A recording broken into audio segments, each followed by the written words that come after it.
only 35 for false claims of rape. Disability campaigners are challenging the government's decision to scrap the independent living allowance in the High Court today. They claim they could be forced into residential care by plans to close a £320 million scheme that helps them live independently. And they say the consultation process about the decision was unlawful. By 2015, the money will be given directly to local authorities and not ring-fenced. Police investigating 13 distraction burglaries across Hertfordshire have released e-fit images of 2 suspects. The victims are all elderly, aged from 77 to 93, and police believe the conmen may also have struck in Bedfordshire. Simon Oxley has the details. The burglaries, which are believed to be linked, have occurred in Hitchin, Royston, Hemel Hempstead, Harpenden, Hatfield, Smallford, St Albans and Cuffley since November.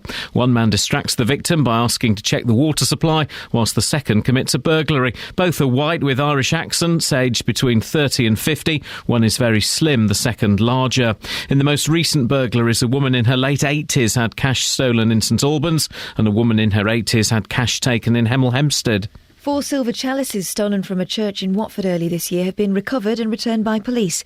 The items were stolen on Saturday, January the 26th from Holyrood Church in Market Street. A 40-year-old man from Watford pleaded guilty to theft 5 days later and was sentenced to 28 days in prison. When he was released last week, he took officers to an area in the town centre where he'd hidden the items. Cardinals begin the second day of their secret conclave to choose a new pope this morning. Yesterday's first round of voting was inconclusive. Now up to 4 ballots will be held each day until one candidate gains a 2/3 majority. In sport, MK Dons lost 3-2 to Shrewsbury in their League One match last night. Ryan Lowe scored both the MK goals. And the weather dry and bright with occasional wintry showers and a top temperature of 2 degrees Celsius, that's 36 Fahrenheit. There's more news and sport online at bbc.co.uk/3 counties. BBC 3 Counties Radio. First for news.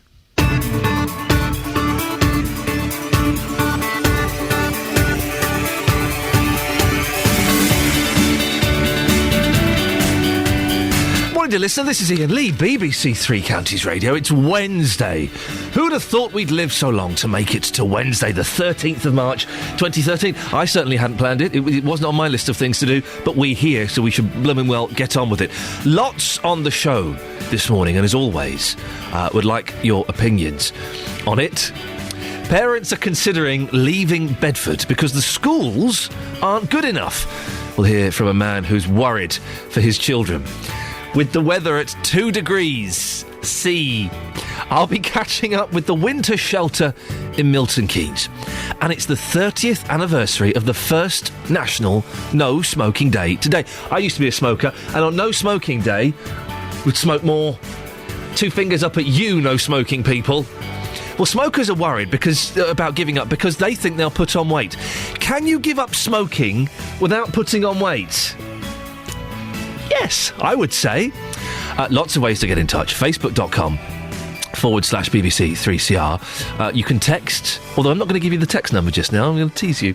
Or you can give us a phone call, 08459 455 555. I should warn you, Justin Dealey is out cruising through the 3 counties this morning, looking for the people having a cheeky little fag outside work. So just be careful. If you're standing in the freezing cold, warming your hands around a Marlboro Light, JD may be pouncing on you. BBC 3 Counties Radio. Just have to say, for legal reasons, he will not literally be pouncing on you because that would be considered abuse. Now, a father and school governor in Bedford says he's considering moving from the town because he's so worried about the secondary education in the town. Tom Barwood says poor GCSE results in the state schools in Bedford may force him to move to a better area. And he says other parents are considering doing the same. Well, political reporter Paul Scoyne says more. Paul, what exactly is this gentleman saying? Well, Tom Barwood is the father of 2 children. He's also an educational expert as well. He used to be a teacher. And he's also a governor at Castle Lower School in Bedford. He says he's got some real concerns about the future of his children's education should they decide to stay in the town. And he's got a particular concern about how the secondary schools, the state secondary schools in Bedford, perform. So what's he worried about then? What are his concerns? Well, his main concern is the GCSE performance. He says it's been a real concern. He said that the percentage of pupils achieving grades A to C, including maths and English, is actually just over 50%. It's about 54%. And now if you consider all the results, it looks a bit better, 80%. And in fact, the council were accused of putting out a press release last year saying, we've got 80% success at GCSE results. Like, well, yes, but you haven't included those core So the subjects. maths and the English bring the 80% down to Around 54%. and in some schools Wow. as low as 49%. Okay. Which is quite a bit lower than the national average. Now, if you don't have those math and English results, you just don't get on. They're key, of course. They are, absolutely. So, and if you there is an interesting sort of, I won't say divide, but there's a contrast in Bedford, because you've got three very well-performing or high-performing independent schools, which are fee-paying schools, alongside the other schools. And those three independent schools all scored 80% of their GCSEs, A star to C, including English. That's including the English and maths. Okay. Maths. That gives you a bit of contrast. The best state school for the last figures was Wootton Upper, which managed to achieve a figure of 67%. However, the critics say that the town centre schools are the ones that suffer. Well, what's the reason for this? There has to be a reason. Our parent says that there's he puts it down to a lack of a coherent policy for schools in Bedford. He says that the schools are perhaps not getting the right teachers or the leaderships, and that's making some of the schools suffer. He says some schools are getting it right, but the fact that you've got the disappointing statistics is a bit of a vicious circle. Parents are more reluctant to send to schools which don't have good figures. He says the fact that you've got so many private schools in the town does influence it as well. It perhaps influences where the staff goes. So perhaps the better teachers are going to the private schools? This is what he's saying, absolutely. And he's saying that his main criticism is that the council don't have a specific hard policy on what they're going to do with it. They have said that they're going to change it. They're saying that they will improve things, and they've put in place a sort of strategy to do that, but he says it's not good enough. A few years ago, when it was a county council, you had this situation where they were going to switch to 3-tier, and then they ended up sort of having some schools at 3-tier, some schools at 2-tier, and that he says that not having that huge, or that sort of sole policy is causing a real ruck. There's no consistency. What's the picture around Beds, Herts and Bucks? How does Bedford sit within the whole area? Well, OK, let's just take those GCSE grades with English and maths, because I think that's the important one. So those scoring A to C, the best county is by far Buckinghamshire. They score around 70% average of their schools achieving that amount. And that's higher than the national average, isn't it? It's over 10% higher than the national average. It's one of the best in the country. You've got Herts at 66%, which is 8%. You've got Central Beds at 58%, and then Luton, very similar to Bedford, just around 55%. Milton Keynes, actually, at the last figures, was actually scoring a bit worse. It was 51%, which is 6.5% less than the national average. So a bit of a mixed picture across our patch. OK, well, what do you think, dear listener? Are you worried about your children's education in Milton Keynes and Bedford, it would appear? 08459 455 555. Or do you think that these schools are getting a bad rap and they're doing pretty good by you? Paul, I hate to go off on a slight tangent, but just before we came on air, you were kind of leaning forward. You're obviously in a little bit of pain. You've hurt your back, haven't you? Yes. What did you do to your back? It was an unusual, some would say, middle-class injury. Well, I've got a real fire. A roaring real fire. Which is fantastic at this time of year. Wonderful. It's Absolutely. what you want. And I was sitting awkwardly in front of the fire, and I was going to put some coal on it. Because I live in a non-smokeless zone, so I'll just put coal. Just throw some coal in. Who cares? Burn whatever I like. Forget the environment, yes. Yeah. But I was sitting down awkwardly, like this. Yes. With sort of legs to the side. OK. I'll go down here. He's on the floor. This is being filmed for Facebook. And then I lifted the coal scuttle. Yes. Which was quite heavy. Yeah. And obviously sitting the way I am,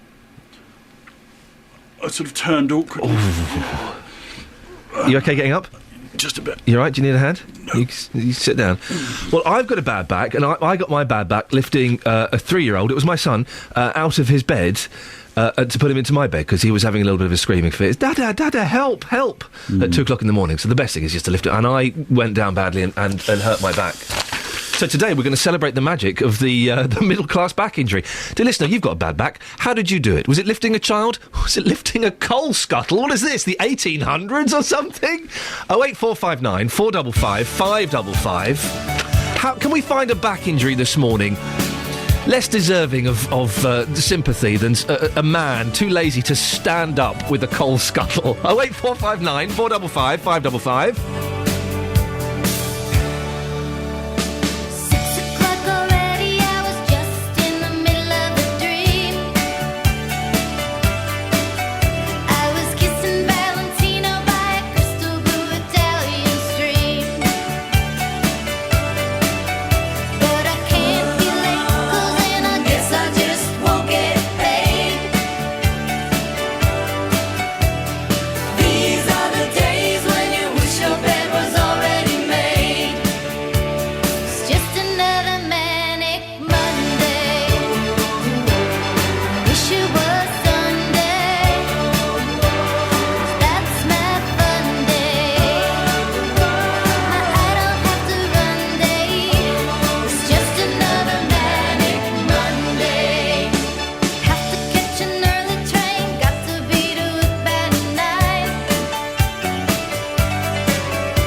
Seriously, how good are the Bangles? How good? Oh no, come on, they're good. They're good. The Bangles are good, aren't they? They had that one. They had the Egyptian song, Hazy Shade of Winter. They were 3 songs good. The Bangles were 3 songs good. I interviewed the Bangles once, and I got to say, Susanna Hoffs. Wowzers, what a lady. She's a lady. Apparently the other's a lady as well. The results are back, and they are all women. But Susanna Hoffs, wowzers, what a lady. So, how did you injure your back this morning? Or injuries around the home? Well, I think we'll do. Let's broaden it slightly. Injuries around the home. 08459 455 555. Paul Scoyne's back. Ruined, torn to shreds because he was sitting on the floor lifting a coal scuttle. If his description wasn't vivid enough for you, we're going to post... We filmed that. Yeah, the unique way the BBC is funded means that we could film that, and we're going to post that video on the Facebook page in just a few short minutes. I injured my back lifting my son, out of bed. Had to help. How have you injured your back or injured yourself around your home, please? 08459 455 555 is the phone number. Right, let's get the latest travel news now. It's James Wally. Beds, Herts and Bucks travel. BBC Three Counties Radio. Thanks very much. The M1 at the moment moving well, no problems on camera. Southbound towards the M25, northbound if you're heading up into Northamptonshire's moving very well from what I can see, as is the M25 with no delays clockwise or indeed anti-clockwise. If you're heading onto the trains, unfortunately delays on the West Coast main line. A train's broken down north of Preston in Lancashire, which means delays of up to an hour if you're heading to either Scotland or waiting for trains heading through the Three Counties towards London. And on the Jubilee line in London, severe delays into the capital from Wembley Park down to Green Park because of a signal failure at Neasden. There are minor delays on the Met line this morning between Wembley Park and Aldgate, again with that signal failure. I'm James Wally, BBC Three Counties Radio. James, thank you very much. Morning, it's 6:15. It's Wednesday the 13th of March. I'm Iain Lee and these are your headlines on BBC Three Counties Radio.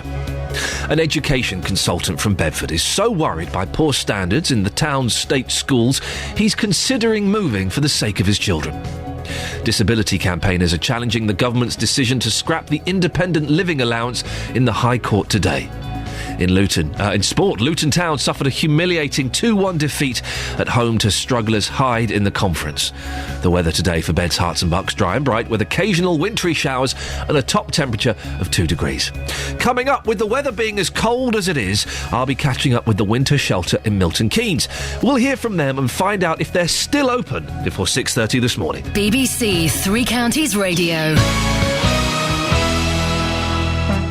Every weekday from 3, Roberto Perrone with the best local news stories. There's a sporting story emerging. Paul Buckle has left Luton Town Football Club by mutual consent. The owners of the Centre MK have withdrawn a part of an application regarding the Primark development. Local talking points. The Hertfordshire Police and Crime Commissioner, Mr David Lloyd, has a plan to get sponsorship for police cars. The best local travel. There's been another day of disruption on the Thameslink line today. We were evacuating from the train and we had to go back to Ratchet and now we're waiting for the bus. Roberto Perrone, every weekday from 3 on BBC Three Counties Radio. Do you remember when this song was everywhere? This was huge, wasn't it? You don't hear this very often now. I wonder why. Mustang Sally, guess you better slow that Mustang down.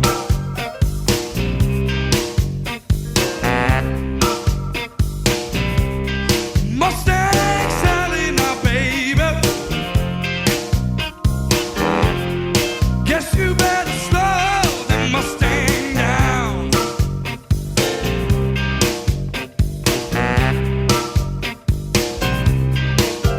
You've been running all over town.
say. I kind of threw this "have you injured your back, injuries at home" thing out, thinking, oh, we won't get much on it. On Twitter already, Twitter is alight. We're virtually trending around the world. Turns out you lot are very, very clumsy. I'll read out some of them a little bit later on, but what back injuries have you sustained? Or injuries around the home? You can give us a call, 08459 455 555, or you can tweet me at Iain Lee, IAINLEE, or at BBC3CR. Now, on to slightly more serious things. You may remember a few months ago when we spoke about homeless people in Milton Keynes. We found out that the winter night shelter was due to close, with temperatures at 2 degrees Celsius.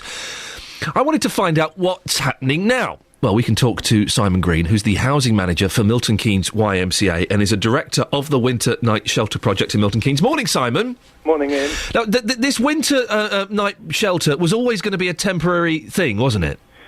Well, yeah, it's a project that runs for 3 months, so the clue is in the title, really. Yeah, so it's something that we opened to get homeless people through the winter, really. So it runs from the start of December to the end of February. And how many people did you have through your doors? This year, 79. Wow. Because we were talking about this yesterday, and there were people saying, well, you don't see homeless people in Milton Keynes. But they are there, aren't they? How big of a problem is it in Milton Keynes? Well, at the YMCA, we run a hostel year-round, and on any night, we've got 15 people in our hostel. So we see 350 people over the course of a year, and we're turning away about 650 people because we haven't got room to accommodate them. So people are turning up, looking for a bed and a bite to eat, and you're having to say, I'm really sorry, mate, but you can't come in. That's right, unfortunately. How does that make you feel, first of all? Well, it's difficult, obviously, and as a member of frontline staff, if you're there on a cold, rainy night in November and you're turning someone away, it's obviously not a pleasant thing to have to do. That was a strong motivation for us, really, in starting the winter night shelter, because it's an issue year-round, but especially in winter. If we can't accommodate people, they're stuck and they're sleeping in the cold. Well, so the winter night shelter is closed now, and yet it's still freezing. If anything, it's getting colder again. Yeah, well, it's obviously very unfortunate what happened. On the day the winter night shelter closed, it was actually warm and sunny, so we were quite happy that things had worked out quite nicely. And then, of course, we've been hit with this cold snap, and things are difficult again. We did manage this year, as the winter night shelter closed, we had rehoused everybody that was in the project. So on the last day, everybody that had been staying with us, we found accommodation for. But that was a few weeks ago, and I've got no doubt that there are people sleeping rough again. So that's a success story. So while the people are staying with you, what kind of things are you doing to help them, improve their lot? Yeah, well, of course, that's important, and we look at the issues behind homelessness and why people have become homeless. With the numbers that we've got, we do try to turn people around in the hostel as fast as possible. So our primary concern is to get people suitable accommodation within a 6-week period. Most of that will be rented privately. But of course, there's all sorts of issues that are affecting people. That might be mental health, it might be drug or alcohol issues, it might be family breakdown, all sorts of issues that have led to people finding themselves homeless.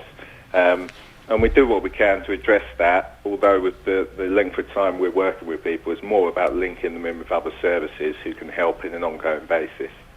There are some people who are a little bit snobbish about homelessness, and I think they're wrong to have that attitude, because I genuinely believe that we're all a couple of bad decisions and a couple of bad bits of luck away from being homeless ourselves. Yeah, of course, and there's the adage about everybody being one paycheck away from the gutter, and I think that definitely is true. And we see people coming through our hostel and through the winter night shelter who are in shock, really, that they're in the position they are in.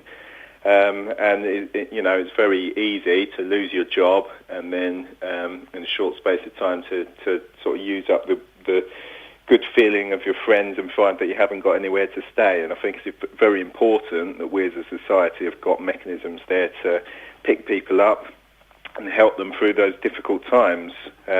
We had somebody through the winter night shelter lovely young lad. He had been a resident at the YMCA. He was working. He left us in a positive situation to go and live with his girlfriend. That broke down. And so over Christmas he found himself on the streets, and that would have been a terrible situation but for our project. But we were able to pick him up, give him support for 6 weeks or so, and he's back living in a flat now and doing well. What would you like to see happen, Simon, to improve the facilities available to homeless people in the Milton Keynes area? Well, for us, the primary issue is about the numbers of beds. So we could really do with double the size facility that we've got to meet the demand as it is now. But the issue is obviously affording that, and it's a difficult time. Public sector finances are in a poor state, so services are being cut rather than expanded. And what we're trying to do is respond as best we can. So the winter night shelter was around getting volunteers to help with the situation, and that was a roaring success. We had 250 volunteers helping with the winter night shelter last winter and this winter. And the important thing with that really is that we're getting volunteers who've got good skills that they can offer. So for us in expanding our service, we're particularly in need of some improved catering arrangements. So if there are people out there who could provide support with catering, then that would be a big help to what we're trying to do. So one final question, going off on a slight tangent. I've noticed a few councils have kind of, particularly when I was in London the other day, have got posters up saying, don't kill with kindness, don't give money, and don't give food or drink to homeless people. Now, I don't give money, but if I'm quite often, I'll buy someone a sandwich or a coffee or something. What's your take on that? Well, I think that's a fair thing to do, and I think it's very difficult to walk past someone who's clearly in a vulnerable situation and not do anything. And my own view is that we shouldn't try and prevent people from responding in a positive way to human nature, really. What I will say is that there has been some street begging in Milton Keynes, and from what I know of that, the people that are begging aren't often the people that are in most need. So, you know, services such as ours tend to know more about people's circumstances. We understand who genuinely is in need and who is maybe trying to exploit people's better nature. So I would encourage people, really, if you do want to support services and help address homelessness, then supporting the organisations that are doing that is probably a more effective way. Simon, appreciate your time. Simon Green there, who's housing manager for Milton Keynes YMCA. Right, 6:29. Let's get the travel news now with Adam Glynn. Beds, Herts and Bucks travel. BBC Three Counties Radio. Thanks very much, Ian. Looking reasonably quiet so far today with no accidents reported on the roads across the three counties. Things are moving nicely on the M1. We have got roadworks though. If you're going northbound, you're down to 50 miles an hour because of works between Milton Keynes at junction 14 and 15 for the A45 at Northampton. On the M25, those major works don't seem to be causing any delays yet today, but likely will as we head through the morning. Of course, you're down to 50 miles an hour because of the narrow lanes which are in place between junction 23 at the A1M and 25 for the A10 at Enfield. If you're travelling by train this morning going north, Virgin trains disrupted between Lancaster and Crewe. They've got a broken down train.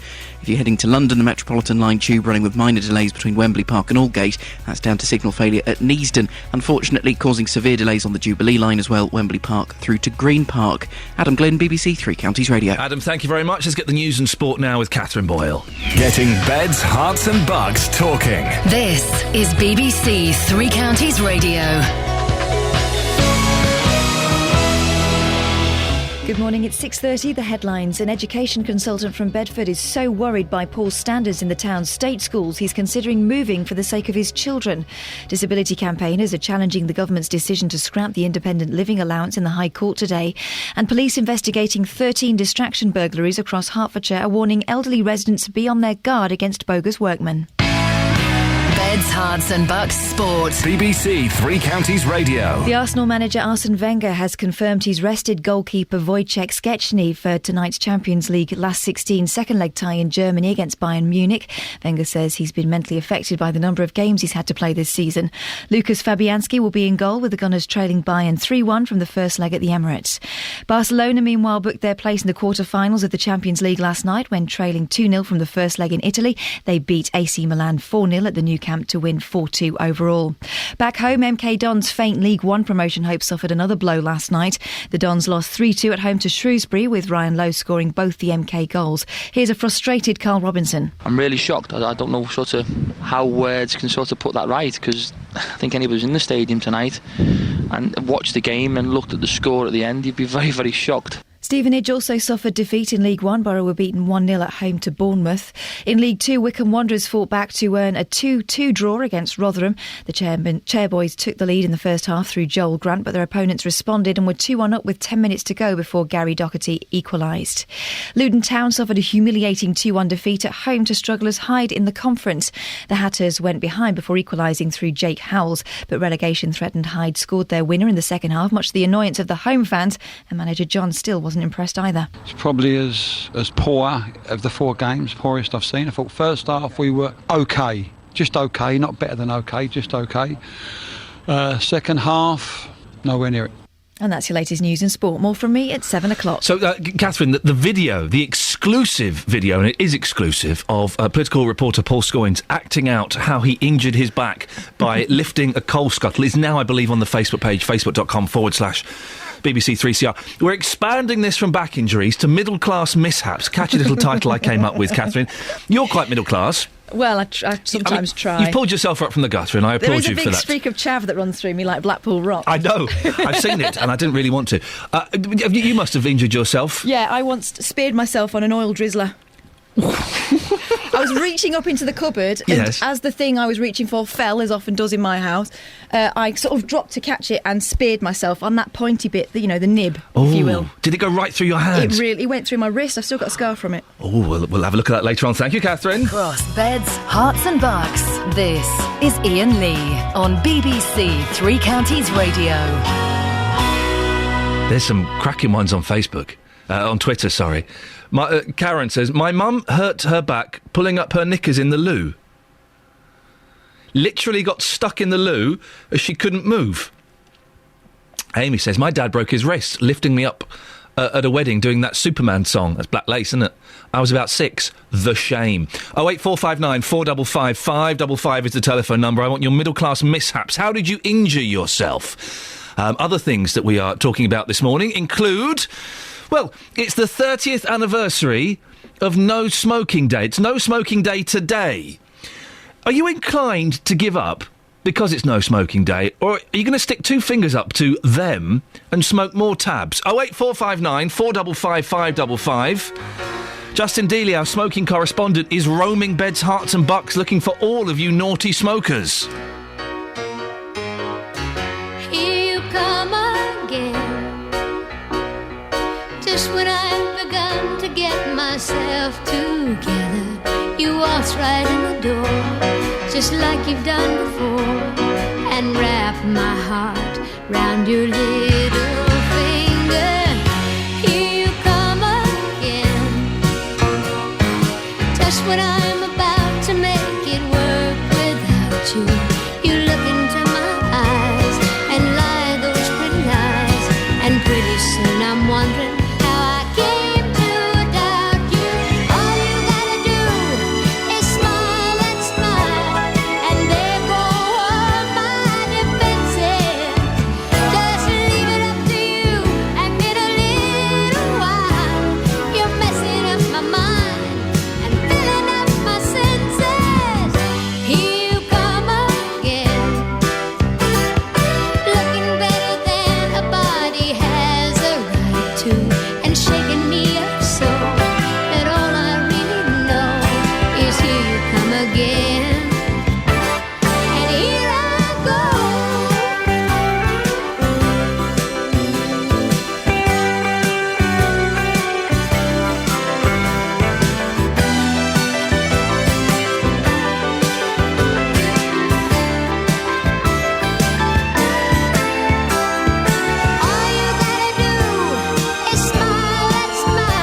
Dolly Parton, the American Barbara Windsor. Here I go, and here I I love a bit of Dolly. go, and here I You don't hear that one very often. I'm in a bit of a country mood. Been listening to a bit of country. Fancy. I was watching. What film was I watching last night? I couldn't watch the Korean time travel movie I was watching because my youngest has hidden the DVD somewhere. Well, I was watching Shortcuts. Shortcuts, the Robert Altman 3-hour. Some say masterpiece, some say tedium. And there was a country and western song in that, and it made me think, ooh, fancy a bit of country and western. I've been looking. To listen, let me just go off on a slight tangent. I've been looking at pedal steel guitars on eBay. They're too expensive. If anyone's got a pedal steel guitar they want to give me, wowzers, that would be wonderful. Anyway, it's the day when smokers are being encouraged to finally kick the habit. It's the 30th anniversary of the very first National No Smoking Day. I used to be a smoker, and on No Smoking Day, me and all my friends would smoke more tabs. We'd spark up more until we were sick. Well, 1 in 5 of us are smokers. I'm not anymore, by the way. 8 years. 8 years last month. 1 in 5 of us are smokers across the 3 counties, including some of our breakfast team. I'm mentioning no names, but by coincidence, we're going to Justin Dealey. Good morning, Justin. Ian, good morning. I'm not saying anything. Yes, you know I'm a smoker. You I'm are a a smoker. horrible, disgusting smoker. Well, this is why we quite often try and get you to come in the studio and do a piece, and you always refuse. And now I've worked out why. It's because you like to be out free, roaming the streets with a tab in your hand. It's a cigarette. You know what? Like many smokers, Ian, I would love to give up. Congratulations to you, but it is, I would say, the hardest thing. And do you know what really winds me up about it? Go on. When you have these no smokers that say, do you know what? It's so easy. No. Other people do it. No. Why can't you do it? Unless you've been in that situation, you don't know what it's like. It is the hardest thing to give up. But everyone's, oh, it's easy, bit of willpower. No, not at all. No. It's more. I read a report. It's more addictive than heroin, Justin. Is that right? I'm not suggesting for a second you start taking heroin in an attempt to get off smoking, but it's more addictive. And it's very expensive. Yeah. I mean, the average price now for a packet of 20 cigarettes, what, around £8? Is it? Yes, absolutely. It was about £2.50 when I was smoking. Well, I was going to say, back in 1993, 20 years ago, for a packet of 20 cigarettes, you're looking at £2.27. Now,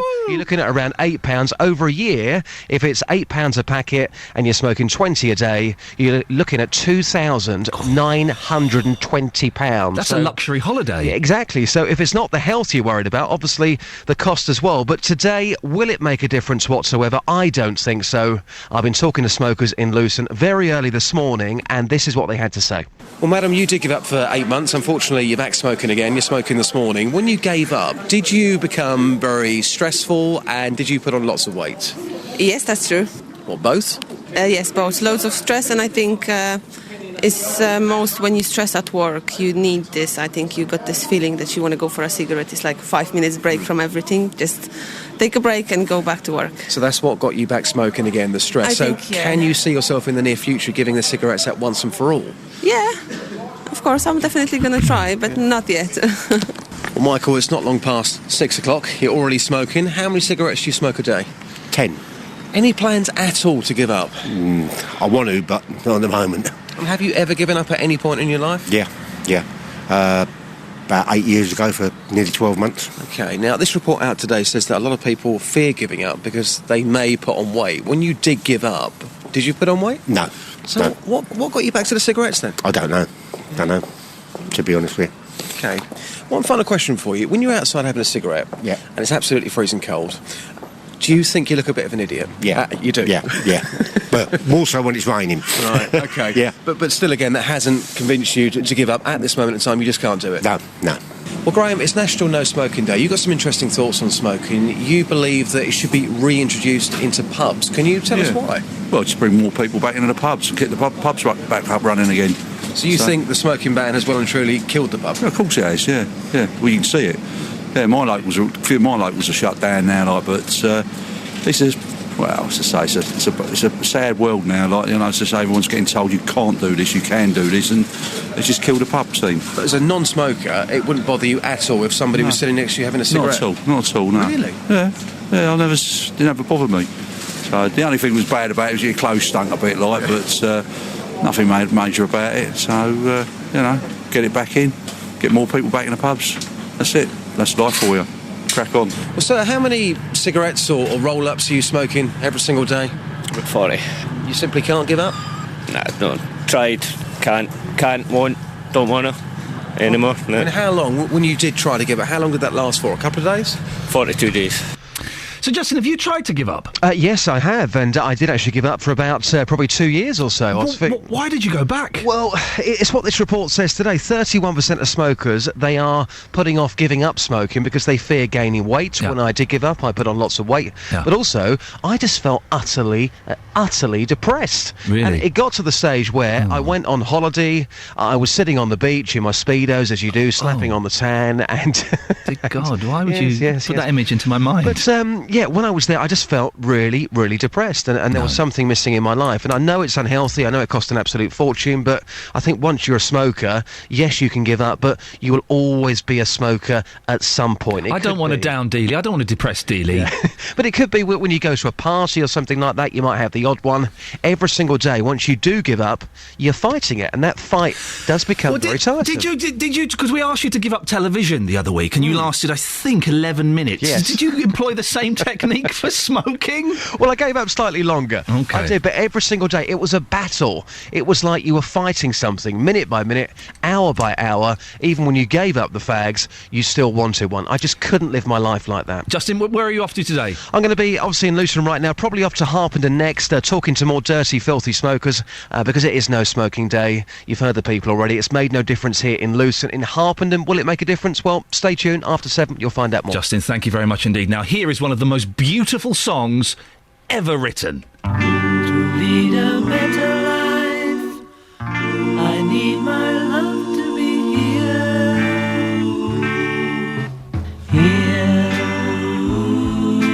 making each day of the year, changing my life with a wave of her hand. Nobody can deny that there's something there,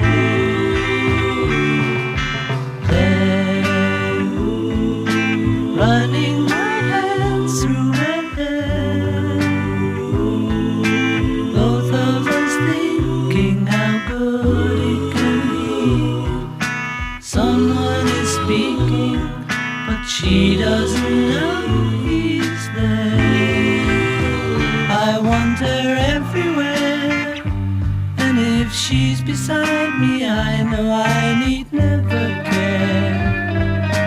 But to love her is to need her everywhere, knowing that love is to share, each one believing that love never dies, watching their eyes and hoping I'm always there. I want her everywhere, and if she's beside me, I know I need never care. But to love her is to need her everywhere, knowing that love is to share, each one believing that love never dies, watching their eyes and hoping I'm always there. You'll be there and everywhere, here, there, and everywhere. Let's be honest, that's one of the most beautiful songs in the world. I don't know, Wendy Hurrell? Yes. Were you humming along to that? I was really enjoying it. Isn't that a lovely song?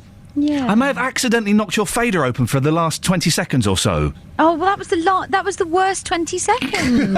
I'm so sorry. I lost the tune at that point. I don't know if you... sort of concentrating on some, weather-type stuff. And, well, it's nice to know... the middle bit, could you? Well, it's nice to know that you're listening and enjoying the music. It was wonderful. It was passionate. Wendy, we'll let you compose yourself. We'll come back to you in a second. That humming there, of course, was Wendy Hurrell, who is... I thought it was beautiful. We'll speak to Wendy in a second. Before that, at 6:45, here's Adam Glynn with The Travel. Beds, Hearts and Bucks travel. BBC Three Counties Radio. Cheers, Ian. Good thing you didn't hit my fader because I was singing. Tongwell Street through Milton Keynes Village has closed off for resurfacing work near Lindisfarne Drive. In High Wycombe, we've got temporary lights on Hewenden Road. Gas main work going on between Temple End and Hamilton Road. In Luton, there are works on Chorl End Lane at present, the A5065. We've also got works along the A6 in Bedford. They're taking place at the junction with London Road, the A600. On the trains, if you're heading north with Virgin Trains, disruption this morning between Lancaster and Crewe. A broken down train causing a bit of disruption. And into London, the Metropolitan Line tube still running with minor delays, Wembley Park through to Aldgate because of a signal failure at Neasden. Jubilee Line, though, now back to normal. Adam Glynn, BBC Three Counties Radio. Thank you very much, Adam. We'll get you next time. 6:46. It's Wednesday the 13th of March. I'm Iain Lee, and these are your headlines this morning on BBC Three Counties Radio. An education consultant from Bedford is so worried by poor standards in the town's state schools, he's considering moving for the sake of his children. Disability campaigners are challenging the government's decision to scrap the independent living allowance in the High Court today. In sport, the Arsenal manager Arsene Wenger has confirmed he is resting Wojciech Szczęsny for tonight's Champions League tie against Bayern Munich, saying the goalkeeper's mentally affected by the number of games he's had to play this season. It is hard, isn't it, when you have to do your job and get paid a lot of money for it. I get mentally affected doing this 5 days a week.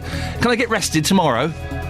Coming up, according to the charity Working Families, discrimination against women who take maternity leave is on the increase. We'll find out more before 7, but now let's get the latest weather from the humming sensation that is Wendy Hurrell. Beds, Hearts and Bucks weather. BBC Three Counties Radio.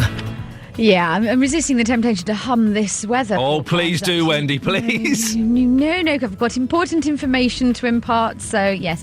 Temperature of -1 at Luton at the moment, and with 1 or 2 showers cropping up, and also perhaps a little bit of snow left over here and there. Their Met Office is warning of ice this morning on untreated surfaces, so go very carefully. But now the sun is up, it's looking pretty good out there. There is some beautiful blue sky. As we go through the afternoon, the showers that are cropping up further east at the moment are going to shuffle further inland, and so we could see 1 or 2 of those across the 3 counties, and they will be of a wintry nature. We're talking maybe 1 or 2 winter flurries, bit of snow here and there, not really accumulating for very long, but the heavier ones have the potential to produce some hail and the odd clap of thunder just to liven things up for us. There will be some sunshine in between any of those showers, and temperatures should get to about 5 or 6 degrees Celsius later on today. They will die out, those showers, as we go through the night, and then long clear spells of weather, so it is going to be chilly. Out in the countryside, I'm expecting lows of -5 or 6, and even in urban areas it will be just below freezing. So a frosty and cold start to the day tomorrow, but with beautiful blue skies to make up for it, and they should stay with us through the afternoon. The odd wintry flurry is possible, but nothing more than that, and temperatures should hit about 7 degrees Celsius. All change for Friday and the weekend. The wind swings round to the southwest, it becomes a little stronger, it will be quite blustery, and that will take the temperature up a touch to about 7 or 8 degrees Celsius, but also start to bring us 1 or 2 bits and pieces of rain into the weekend. So that's how it's looking for now. Thank you very much. Three Counties Sport. Join me, Jeff Doyle, and me, Luke Ashmead. Monday nights from 6 will feature sports such as handball. It's a sport that probably no one had heard of, and then once it became an Olympic sport, the arenas were sold out, weren't they? There are clubs, there are individuals, there are people now playing handball that weren't before. We want to hear about them. We want to find out their story. I really want to have a proper go of handball. It's so quick, you have to be so fit. Yeah, but you could go and goal. Three Counties Sport. Monday nights from 6. On BBC Three Counties Radio. You want to stick me in goal and fire balls at me? Yes. Okay. Yeah, that'd be good. This is how this relationship works, people. I'd pay. This relationship works. I'd pay. What? How much is it a ticket? A tenner? I'm there. Morning, this is Iain Lee, BBC Three Counties Radio. Lots to discuss this morning. Some of the lighter things we're talking about. Your middle-class mishaps.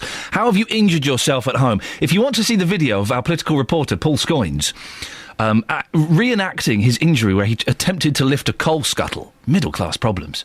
Facebook.com/BBC3CR. Oh, there's lots of comments on there about this footage. Not one of them mentioning the injury. They're all mentioning... Well, people are surprised at what Paul Scoynes looks like. I think is the way of saying it. Go and have a look. Facebook.com/BBC3CR. We're also asking as well, the National No Smoking Day, the 30th anniversary today. Is it going to make you give up, or are you going to smoke even more? Helen, you're from Milton Keynes. Are you a smoker? No, I used to smoke quite heavily. I used to smoke 50 cigarettes plus a day. But whenever someone tells me how many cigarettes they smoke or they used to smoke, I always add about 20 on. Because people always... You'd probably be right. I smoke 10 a day. OK, so you smoke 30. Right. How long ago did you give up? Oh, I stopped in the early 80s. Oh, OK. And how did you do it? I just stopped. Really? Yeah, I just made up my mind to stop. But then I was fortunate. I could do that. Many people can't do that. No. Yeah, and so many people are judgmental. Oh, you should stop. You know, it's not that easy. No, it's not easy for a lot of people. And I'm an ex-smoker, but at no point do I'm not one of those snooty ex-smokers who, you know, kind of looks down at people. Did you become a fatty afterwards, Helen? I did put on weight, yes, I did, yeah. And it was really difficult. It took me about 10 years to lose it. Yeah. What advice would you give to anyone who's listening who wants to smoke? And we're not doing the BBC preachy, hey, you've got to stop smoking. I don't care, it's up to you. But what advice would you give to anyone who wants to? Wants to stop smoking? Yeah. I really think you should get all the help that's available. Try anything and everything. Yeah. If you want to stop, try anything. Not everyone's as fortunate as I was. My poor brother has been trying to stop for years. He got down to 3 cigarettes a day. Then something went wrong and he started smoking even more. That's the thing. It is easy to fall back into it. Helen, thank you very much. 08459 455 555. Oh, Del Shannon, yes, please.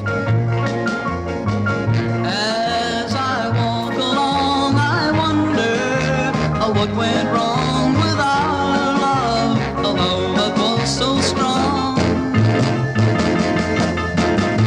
And as I still walk on, I think of the things we've done together, while our hearts were young. I'm a-walking in the rain, tears are falling and I feel a pain, wishing you were here by me.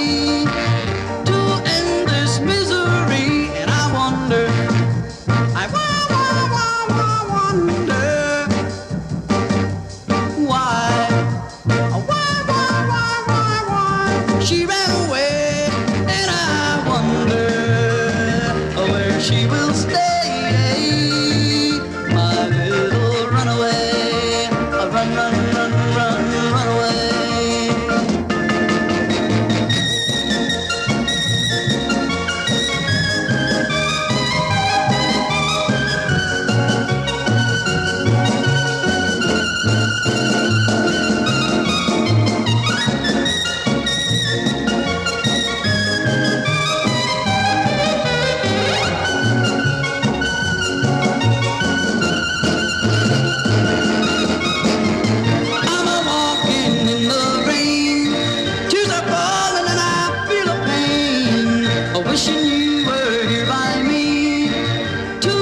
Bit of Del Shannon. Wonderful. Wonderful. Morning, this is Iain Lee, BBC Three Counties Radio. Now, discrimination, against women who take maternity leave is on the increase. That's according to the charity Working Families. The charity aims to help parents, carers and employers strike better work-life balances. It says women face their pay being cut and people with caring responsibilities being asked to work unreasonable shift patterns. Well, Liz Gardner is head of policy there and joins me now. Morning, Liz. Good morning. Liz, how is this possible when there are so many rules to stop discrimination? I think it is quite shocking, actually, because you're right, there's lots of really good, strong law out there that says, this is illegal, but I think it's to do with the economic climate, and a lot of our callers are on really low incomes, and they know that if they actually raise the issues, they're in danger of losing their jobs, and that means that this discrimination seems to be getting even more blatant than it has been before the recession. So exactly what kind of discrimination are they facing?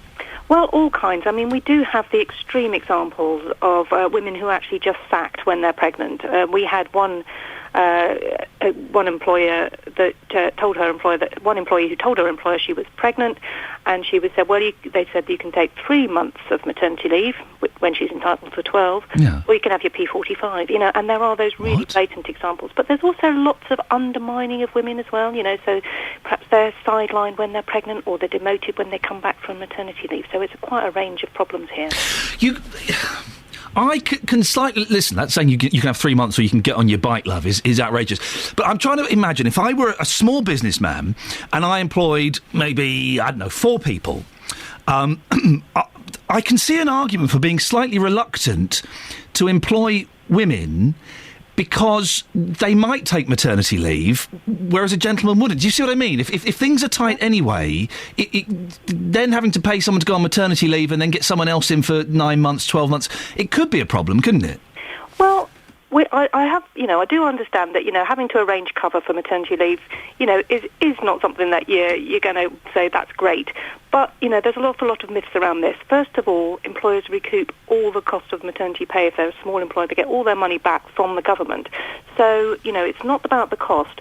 And I think we need to start challenging those assumptions, actually, that it's women that are going to be taking the leave. Because at the moment, small businesses who think like that are actually just, reducing their recruitment pools. They're only looking at the men. And the law's changing on this. The government's really going to try and encourage more shared parental leave. So you can't look at a woman and say, well, she'll be taking the time off, because it might be the father in future that takes 6 months of leave. So we've got to start challenging those assumptions, and they're really outdated because, businesses are not getting the best talent if they're thinking like that. If there is a woman listening to this who's pregnant and is facing discrimination at work, what would your advice be to them? Well, first of all, it's important that she gets some urgent legal advice, because if she wants to take this to the tribunal, ultimately there are really strict time limits. But first of all, find out what your rights are. So have a look at our website, and that's www.workingfamilies.org.uk, or give our helpline a call, because we've got legal advisors there who can talk you through the law and how it applies in your case.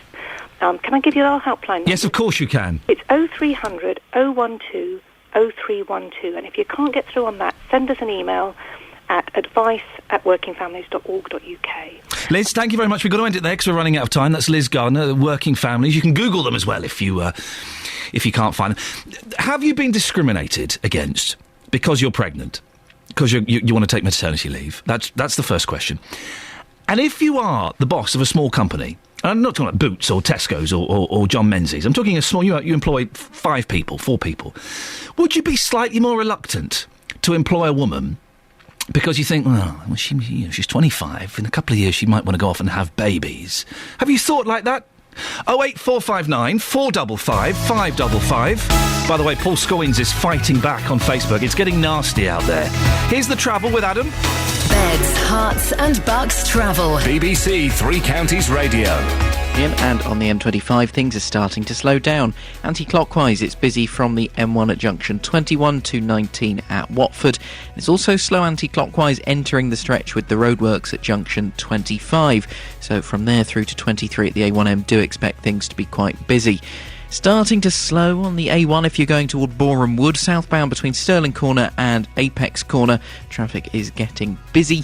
And it's also looking busy on the A405, usual spot approaching the M25 at junction 21A. Other major routes, though, are doing fine this morning on the trains. If you're heading north, Virgin trains are disrupted between Lancaster and Crewe by a broken down train, while into London things are looking good, and the tube's now totally back to normal after a signal failure earlier this morning. Adam Glynn, BBC Three Counties Radio. Adam, thank you very much, and thank you for your kind comments on Twitter.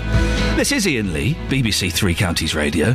Middle class mishaps. How have you injured yourself in a middle-class way? Go to the Facebook page and see our political reporter Paul Scoins lifting a coal scuttle. Getting beds, hearts and bucks talking. This is BBC Three Counties Radio.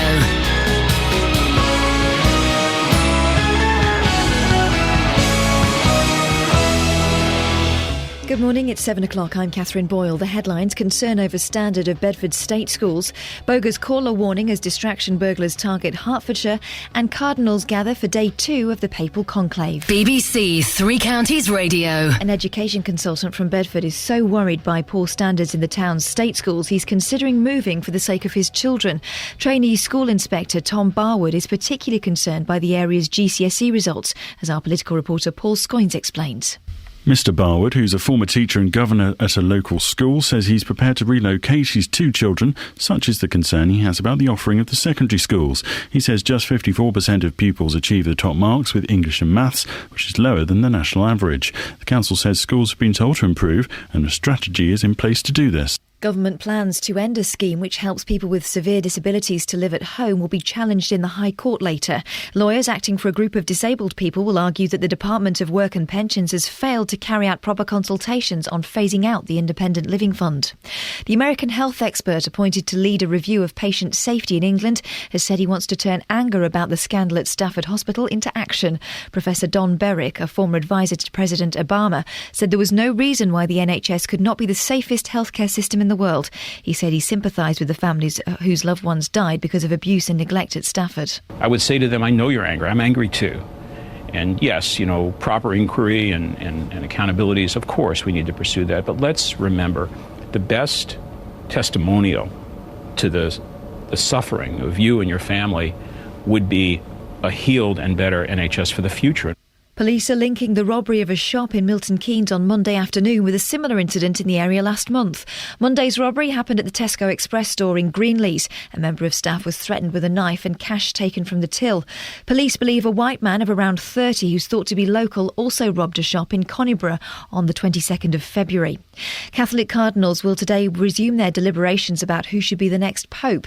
They're due to vote twice this morning and twice this afternoon for a successor to Benedict XVI. Once two-thirds of them agree, white smoke will be seen above the Sistine Chapel. In sport, the Arsenal manager Arsene Wenger has confirmed he's rested goalkeeper Wojciech Szczęsny for today's Championship League last 16 second leg tie in Germany against Bayern Munich. Wenger says he's been mentally affected by the number of games he's had to play this season. Lucas Fabianski will be in goal with the Gunners trailing Bayern Munich 3-1 from the first leg at the Emirates. The weather dry and bright with occasional wintry showers and a top temperature of 2 degrees Celsius. That's 36 Fahrenheit. There's more news and sport online at bbc.co.uk/3 counties. BBC Three Counties Radio. First for news. We're talking middle-class mishaps. Someone has tweeted me that a broadcaster on another radio station once... let me just get this one. I can believe this. I know I'm worried. I know the person in question. No, don't worry. It's nothing like that. No. I think James O'Brien, who's an excellent broadcaster I know very well, got a blister once from stirring risotto. Middle-class mishaps, dear listener. I know James very well.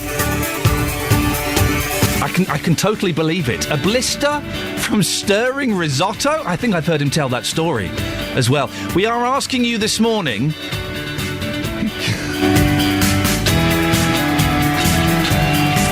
about stuff.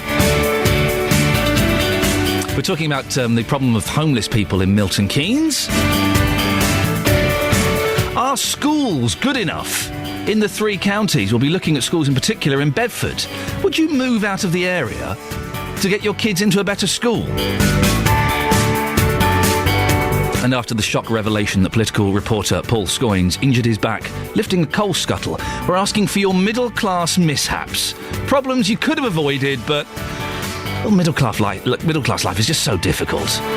Lifting my 3-year-old out of his bed to put him into bed with me did my back in. Catherine Boyle speared her hand on an oil drizzler.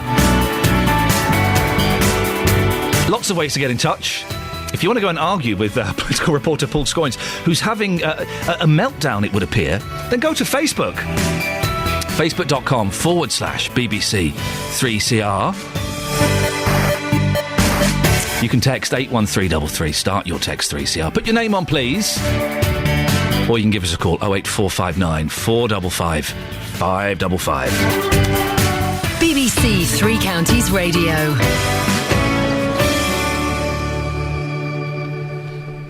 Now, an education consultant and school governor in Bedford says he's considering moving from the town because he's so worried about the secondary education in the town. Well, Tom Barwood says poor GCSE results in the state schools in Bedford may force him to move to a better area. And he says other parents are considering doing the same. Well, Tom joins me on the line now. Morning, Tom. Good morning. Tom, what are you so worried about? The essential thing is, as a parent, it's not a case of the results, it's more the lack of clarity and the lack of transparency about what is actually going on.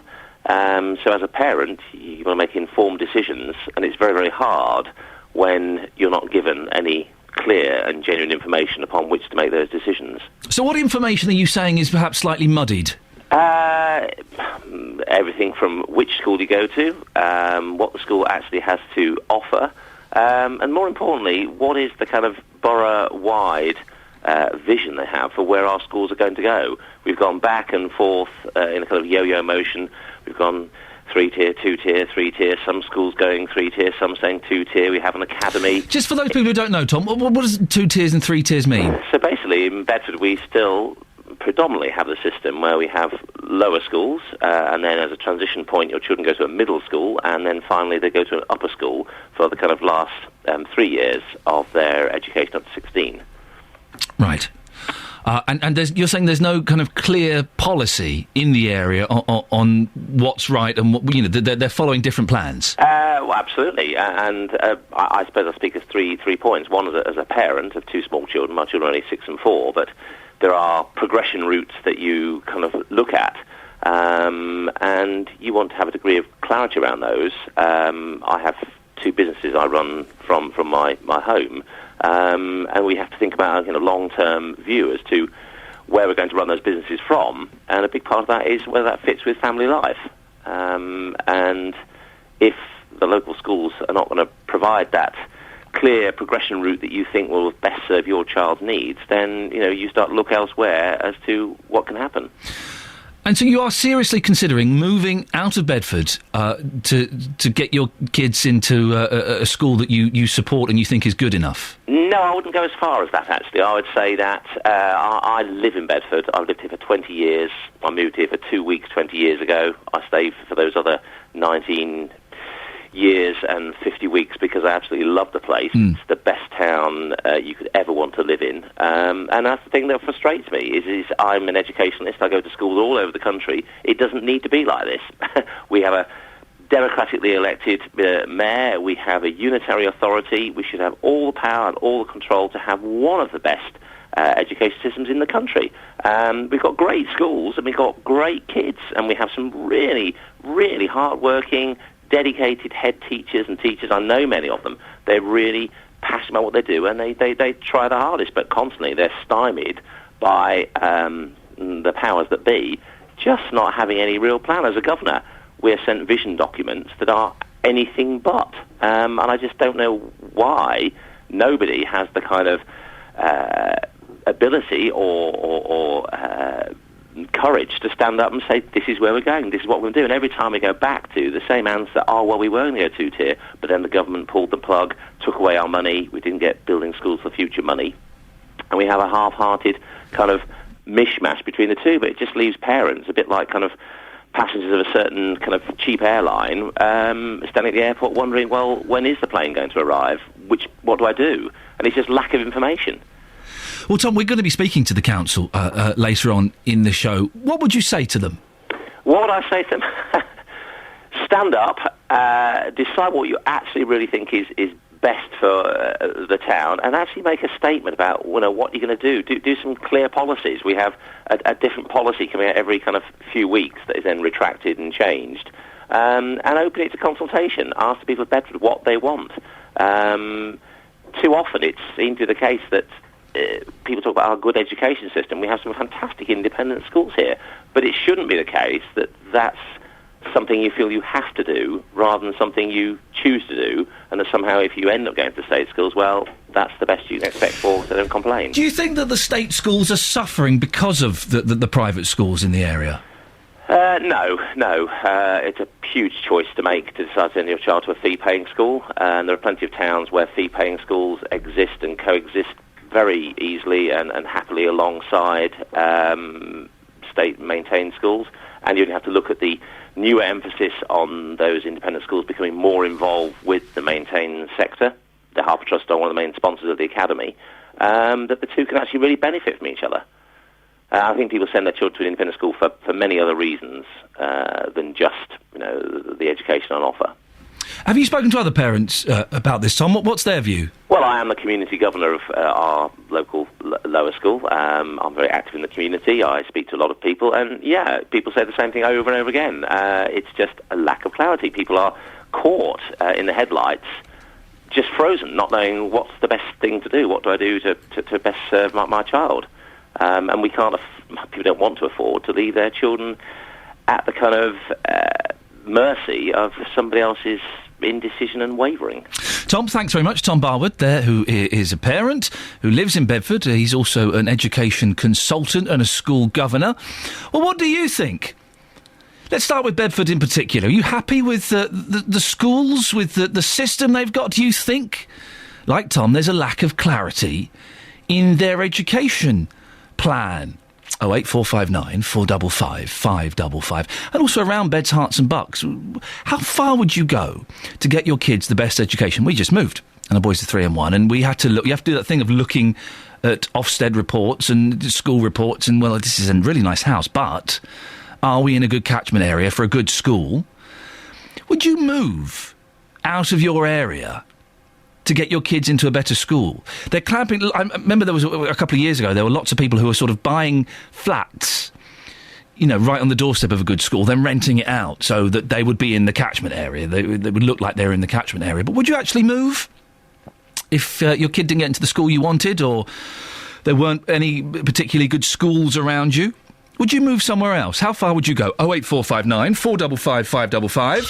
Call 08459 455 555. 08459 455 555.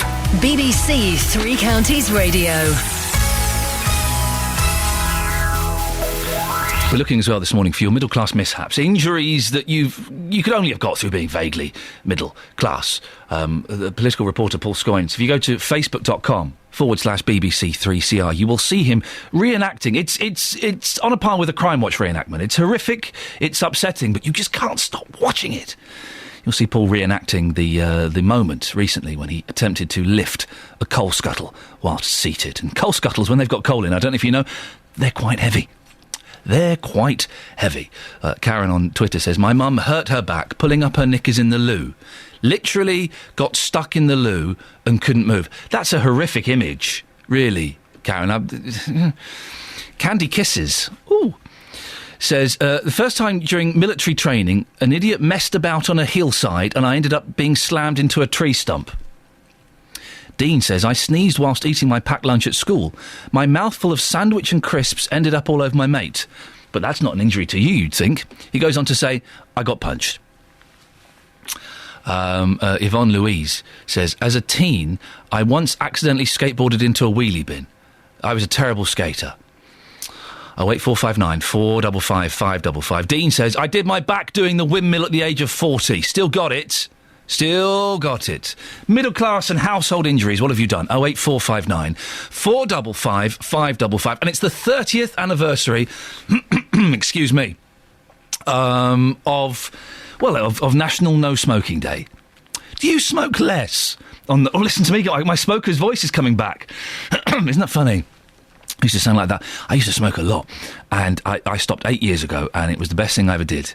Not the best thing I ever did, that was probably having kids, but it's one of the best things. When you turn 30 and you get out of breath walking upstairs, you kind of go, maybe I should knock this on the head. I'll tell you how I did it. I tried patches for a while, but patches didn't work. Patches gave me the best dreams I've ever had, though. Oh, wonderful dreams. But it didn't work, and I was always slightly dubious of these remedies that involve you taking nicotine because you're still addicted. So I read the Alan Carr book. No, not the gap-toothed comedian. The bloke who tells you how to stop smoking.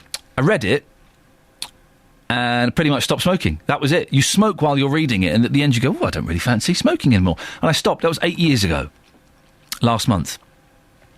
08459 455 555. I have to warn you, Justin Dealey is out and about in the BBC Three Counties Batmobile, looking for smokers standing outside, shivering in the freezing cold while you puff away on a fag. So just be on your be on your guard. You could be spotted. You could be busted on the radio this morning. 7:15. Travel news now. Adam Glynn. Beds, Herts and Bucks travel. BBC Three Counties Radio. And the only spot it's really slowing down is the M25. It's heavy in a few patches. First off, anti-clockwise at junction 25 as you enter the stretch with the roadworks. Then again from junction 21 at the M1 round to 19 at Watford. And from 17 at Maple Cross to 16 at the M40. I expect that will all sort of join up to one slow-moving train of traffic quite soon. Slow on the A1 as well, southbound through Boreham Wood between Stirling Corner and Mill Hill Circus. On the trains this morning, a bit of disruption if you're heading north with Virgin Trains. They've had a broken down train this morning between Lancaster and Preston, so that's causing delays. We've also got problems now in and around the area heading down toward London. Delays of 20 minutes for Virgin Trains, Milton Keynes Central to Euston because of a signalling problem between Milton Keynes and Bletchley, and that will be affecting London Midland services as well.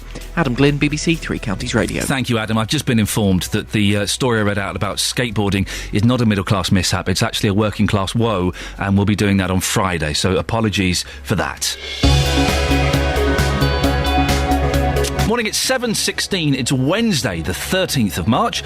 I'm Iain Lee, and these are your headlines on BBC Three Counties Radio. An education consultant from Bedford has raised serious concerns about standards in the town's state secondary schools. Government plans to end a scheme which helps people with severe disabilities to live at home will be challenged in the High Court today. In sport, Andy Murray is through to the fourth round of the Indian Wells Masters Series tennis event after a 6-3, 6-2 win over Yensu Liu of Chinese Taipei. The weather today for Beds, Herts and Bucks, dry and bright, occasional wintry showers, top temperature of 2 degrees.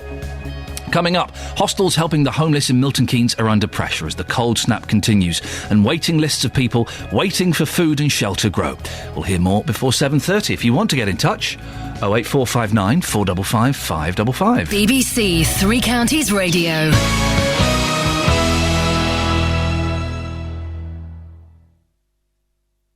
Nick Coffer on BBC Three Counties Radio. No 2 days are ever the same on my programme. That's because I get to meet passionate local people. As usual, over a pint in the Queen's Head one night in Ampthill, we said, hey, why don't we have a pop-up cinema? And we just got together and we convert Parkside Hall into a cinema. Play loads of great music. The Birds, Mr. Tambourine Man. Tell me which other show on the radio goes from Leanne Rimes to Elvis Presley. And sometimes I try to learn new skills. And then you've got the white thread basically connected to these bobbins, which make... I may have messed them up. Nick Coffer, Monday to Saturday from 12 on BBC Three Counties Radio. Always worth a listen. Don't forget, between myself and Mr. Nicholas Coffer, there is the excellent JVS, Jonathan Vernon Smith, of course, who is... I've said this before, I'll say it again. He's one of the top 3 broadcasters in the country at the moment, without a shadow of a doubt. I'm not telling you who the other 2 are, and no, I don't count myself in that list. So always worth a listen. 08459 455 555 is the telephone number if you want to give us a call. Talking about middle-class mishaps because of Paul Scoynes hurting his back. If Paul Scoynes doesn't walk in the studio now, he's going to get another middle-class mishap right up his... Paul Scoynes! Hi. Hey, great to see you. High five. Hi, yeah. That's what I'm talking about. Yeah. Now, listen, we've had you in earlier on talking about this story in Bedford, the education story in Bedford. But what came out of that was the fact that you injured yourself fairly recently. Was this last night? It was at the weekend. It was at the weekend. By lifting I lifted a coal scuttle and just refilling the fire, very cold, obviously over the weekend, so I awkwardly lifted a coal scuttle, stupidly really, because I could have just got up on my, I should have done it properly. Yeah, I've done the health and safety courses, I know how to lift. Oh, you turned up for that course, did you? That one. Right. And of course you lift from the knees. Yes, you lift from your knees, not from your back. No, and you put your back out, and you're walking with a stoop. Well, I'm walking trying to sort of change it, and I've been sleeping without a pillow. That does make things better, apparently. What? Yeah. Jonathan Vernon Smith is able to click your back. If you want him to kneel on your buttocks and I heard that crack you. Sounded quite painful. Okay, well, Benjamin has said on the Facebook page, I'm always hurting myself when asleep in bed, as whenever I wake, I get pains in my back and shoulders. I either need a new mattress or a good doctor. Yeah. Well, we have put the footage of you injuring your back on facebook.com/BBC3CR. Benjamin is the only person to actually contribute something positive. Well, it depends how you look at it. Everyone else has remarked about you and what you look like. Right. Julie Morris-Smith says, Paul Scoynes doesn't look in real life like he does in my head. What does it look like in her head? I don't know. Mark Evans says, I second that. I thought he'd be much older. You do have a baby face. Thanks. It's not always a compliment. You're a grown man. Oh. Johnny Wiltshire says, Oh, dear. He does look a bit like Marcus Brigstocke, the comedian. You do a bit. Do I? Have you not seen that up in the coffee area upstairs? Yeah. There's a picture of Marcus and a picture of you. Yeah. And you do look... I find that a bit uncomfortable. Like brothers. Karen Brennan says, indeed, they have ruined the image we built in our heads. We've ruined the image that she had in her head just by showing her a picture of you. I think that she had an image in my head of her head, maybe of me looking a little bit like Tom Jones. Mark says they should now give him a makeover so he looks how we think he should. It's starting to get quite nasty and personal, and I know that you're strong enough. Well, on the outside you're smiling, on the inside I imagine there are a few tears. Weeping. Now, what you've done is you've made the classic mistake, Paul. What? A, of not looking like people imagine you look, and B, arguing with people on Facebook, because you've now gone online. Yes, I went back and said, hang on, what do you expect me to look like? Well, no, what you've actually said is, what do you guys think I should look like? Yeah. You've put should in capital letters, you've done two question marks. Yeah. That's getting feisty. And then I also revealed probably losing a bit of weight, which is my own internal demons. Exactly. So you've put a little comment in brackets, apart from being about 2 stone lighter, obv, which I've looked up. That is short for obviously. Yeah, I shouldn't have used that. Okay. Well, just don't argue with them on Facebook. You can never win these battles. I'm going to win this one. You reckon? Yeah. If you want to argue with Paul Scoins on Facebook, facebook.com/BBC 3CR. You have opened up a topic for debate, though, and we're hearing about people injuring themselves, pulling up their knickers, doing the Superman dance. Oil borers. Oil borers, yes. Did I tell you about my...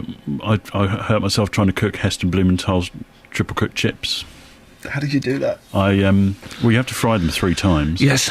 And on the 3rd time, when you really jack the heat up, it boiled over and scalded my hand quite seriously. You jacked the heat up? Yeah. That's what he says you do. Or is that Oliver Bosch? Paul Scoins, lovely to see you. Go off and, by the way, that coffee you gave me...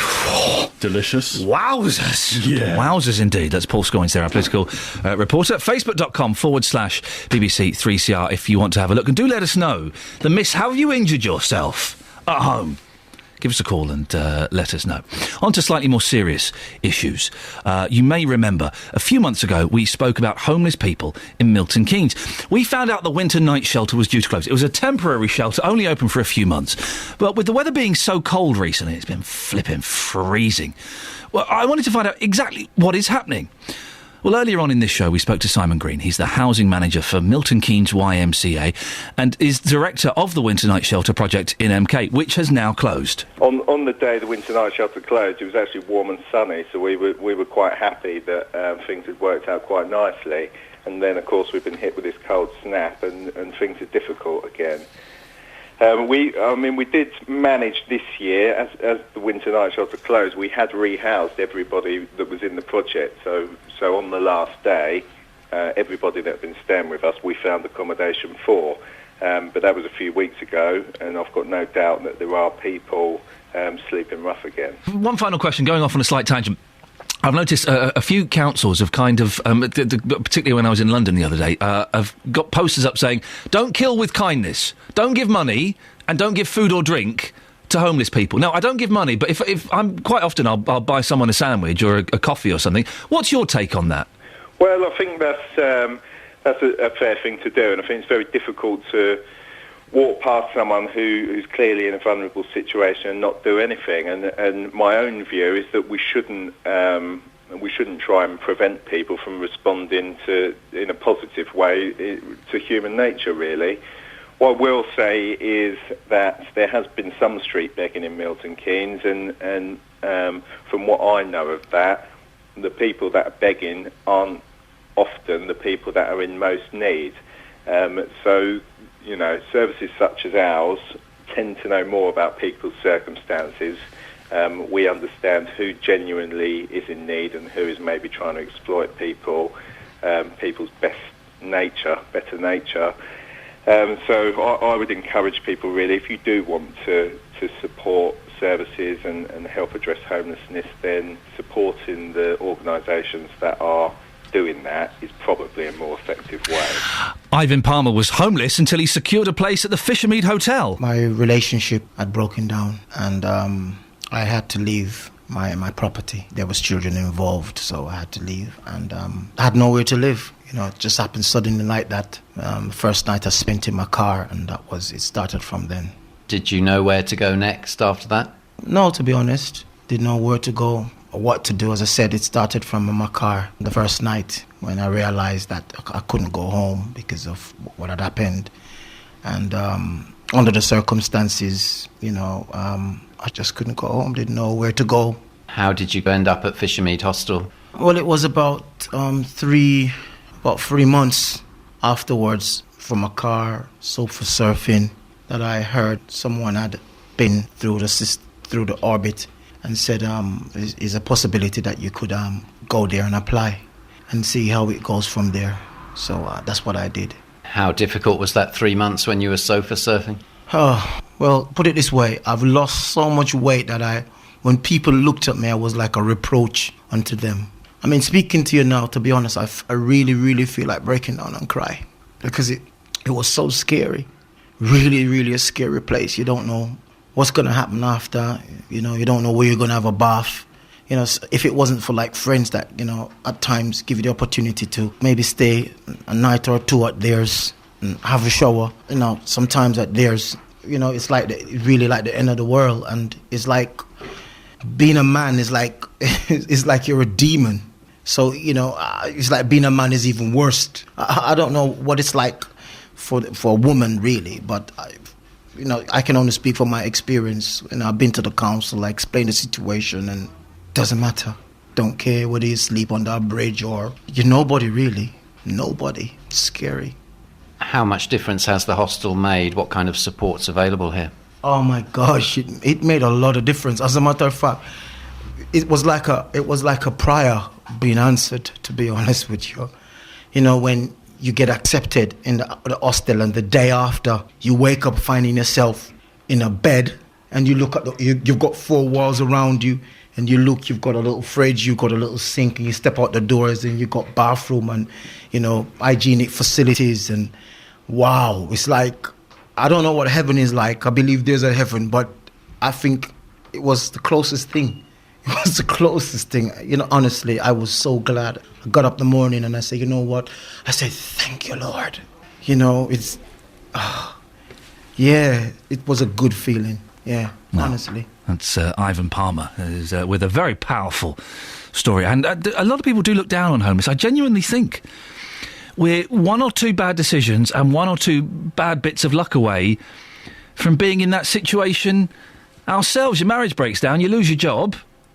Boom! You could be there. 08459 455 555 on the subject of middle-class mishaps. You lot are well clumsy, if I'm honest. How have you injured yourself? David Graham says on Twitter, I injured myself with an all-too-rigorous 3-round bout of Nintendo Wii boxing, ironically, on Boxing Day. Travel news now. Here's Adam Glynn. Beds, Herts and Bucks travel. BBC Three Counties Radio. Through Cheshunt, the A10 on the southbound side is queuing between College Road and Winston Churchill Way. Busy on the M25 clockwise now approaching the roadworks, so junction 22 for St Albans is looking quite busy, and 23 of course at the A1M is where the roadworks start. Anti-clockwise is slow approaching the other side of the roadworks, 25 at Enfield. It's also busy from junction 20 at Kings Langley to 19 at Watford and 17 at Maple Cross to 16 at the M40. Looking at the cameras, traffic's moving, albeit slowly. Barnet Bypass on the southbound side through Borehamwood, that is queuing between Stirling Corner and Mill Hill Circus. Not a massive queue and it's all on the move. On the trains, Virgin have disruption if you're heading north between Lancaster and Crewe, a broken down train causing issues for them there. They've also got delays for 20 minutes between Milton Keynes Central and Euston because of signalling problems between Milton Keynes and Bletchley, and that's affecting London Midland as well between Milton Keynes and Watford Junction. Adam Glynn, BBC Three Counties Radio. Adam, thank you very much. Another tweet from Joe. My late mum was peeling sprouts for dinner, sneezed and slipped a disc in her back. Weeks in hospital. Dinner? Why would you bother peeling sprouts these days? Here's the news with Catherine Boyle. Getting beds, hearts and bugs talking. This is BBC Three Counties Radio. Good morning, it's 7:30. The headlines. An education consultant from Bedford is saying a lack of vision from local government is holding the town's state schools back. Government plans to end a scheme which helps people with severe disabilities live at home will be challenged in the High Court later. And the American health expert appointed to lead a review of patient safety in England has said he wants to turn anger about the scandal at Stafford Hospital into action. Beds, Hearts and Bucks Sport. BBC Three Counties Radio. New Zealand's cricket captain Brendan McCullum has paid tribute to the talent of the England skipper Alistair Cook. Speaking ahead of the second test between the two sides, which begins later today, he rated Cook's current free-scoring form second only to the Australian legend Don Bradman. He's obviously a genius batsman. His record is testament to that, and where he's at in his career at the moment is as good as anyone that's, I guess, played the game, probably barring Bradman. So, from our point of view, we look at it and we say we've just got to make sure we try and bowl on the areas that we think we're able to dismiss him. If he's good enough to overcome that, then so be it. In football, MK Dons' faint League One promotion hope suffered another blow last night. The Dons lost 3-2 at home to Shrewsbury, with Ryan Lowe scoring both those Milton Keynes goals. Stevenage also suffered defeat in League One. Borough were beaten 1-0 at home by Bournemouth. It left Stevenage boss Gary Smith trying to find positives from the loss. There were some good moments in that first 15-20 minutes, but we're certainly lacking inspiration in the final third.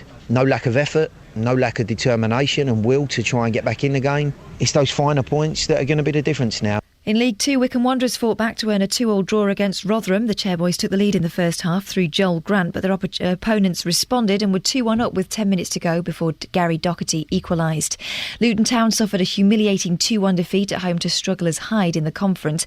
The Hatters went behind before equalising through Jake Howells, but relegation threatened Hyde scored their winner in the second half, much to the annoyance of the home fans. And that's the latest news and sport. More from me at 8 o'clock. Across Beds, Hearts and Bucks, this is Iain Lee on BBC Three Counties Radio.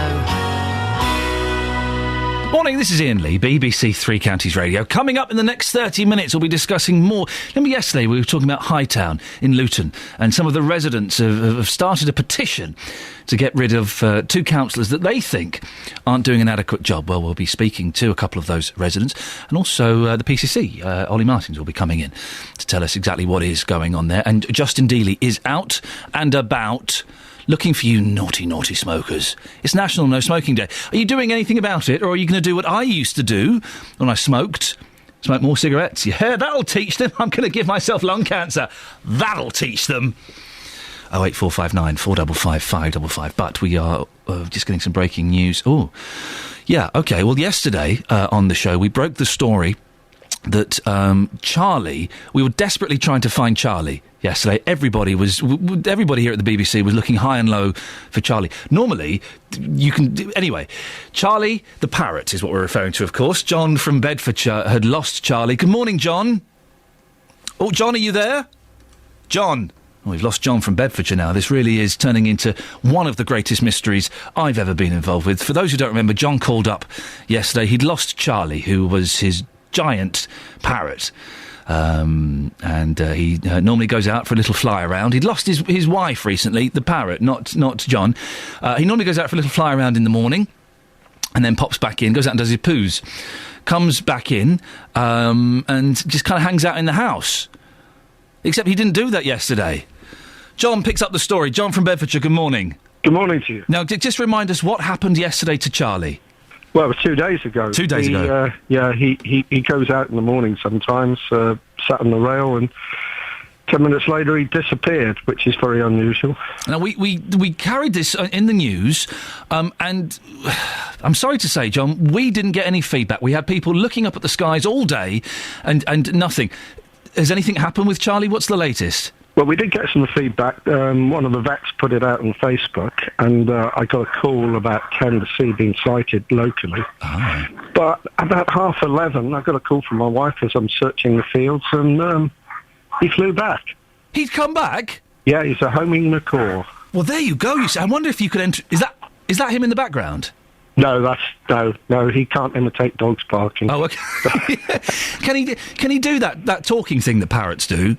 No, his missus that died last year, she could talk, but he's never talked at all. No. She could talk for England. Well, he's back, and is he safe and well, John? Is everything fine with Charlie? Yeah, he's fine, yeah. I mean, he suddenly just... A neighbour called us and said he was flying across because we're in the middle of some fields. And, Yeah, he suddenly just came in, landed at the front door, went in, had plenty to eat, and slept the rest of the day. So Wonderful, wonderful news, John. Send our best to Charlie, and thank you very much for letting us know. Thank you. There we go. It's John from Bedfordshire. Charlie is back, dear listener. The panic is over. Call 08459 455 555. 08459 455 555. BBC Three Counties Radio. It's the day when smokers are being encouraged to finally kick the habit. It's the 30th anniversary of the first ever National No Smoking Day. 1 in 5 of us are smokers across the 3 counties, including some of our breakfast team. But kicking the habit is difficult. It's tricky. 2 out of every 3 smokers have tried before, and a quarter have lost count of the amount of times they've tried. Well, Liz Fisher is from Hertfordshire Stop Smoking Service. Morning, Liz. Good morning. Liz, everyone knows the dangers of smoking. Why do people still light up? Well, I think people really underestimate the power of the addiction. So when the majority of smokers as adults now all started when they were children. They all started when they were young, trying out new things and experimenting, never for a minute expecting to be smoking for the rest of their lives. So as an adult, when people want to stop smoking, they've underestimated the power of the addiction. And, of course, addiction to nicotine, we know, is a lifelong habit, and it's both, a physical habit, an emotional habit, and psychological. So there's lots of reasons why people find it hard to stop. There are those that start smoking later in life. I started smoking when I was 19 and had a very long career of hardcore smoking. Well, obviously, the majority of people start smoking as young people, but there are other triggers why people start a bit later. And the younger you smoke, the more damage it does, and obviously the longer you smoke, the more damage it does. So, as you said, the majority of people know it's harmful, and at least 2/3 of smokers want to stop. So the most important thing is that they get the right help and support to do it. Does National No Smoking Day work? Because I remember when I haven't smoked for 8 years, but I remember being a smoker, and on National No Smoking Day, me and all my mates, we would smoke more cigarettes. There's something... I remember being a smoker, and I've spoken to other smokers about this. They do find those people saying, "Oh, you should really give up." They do find them quite pious and irritating, don't they?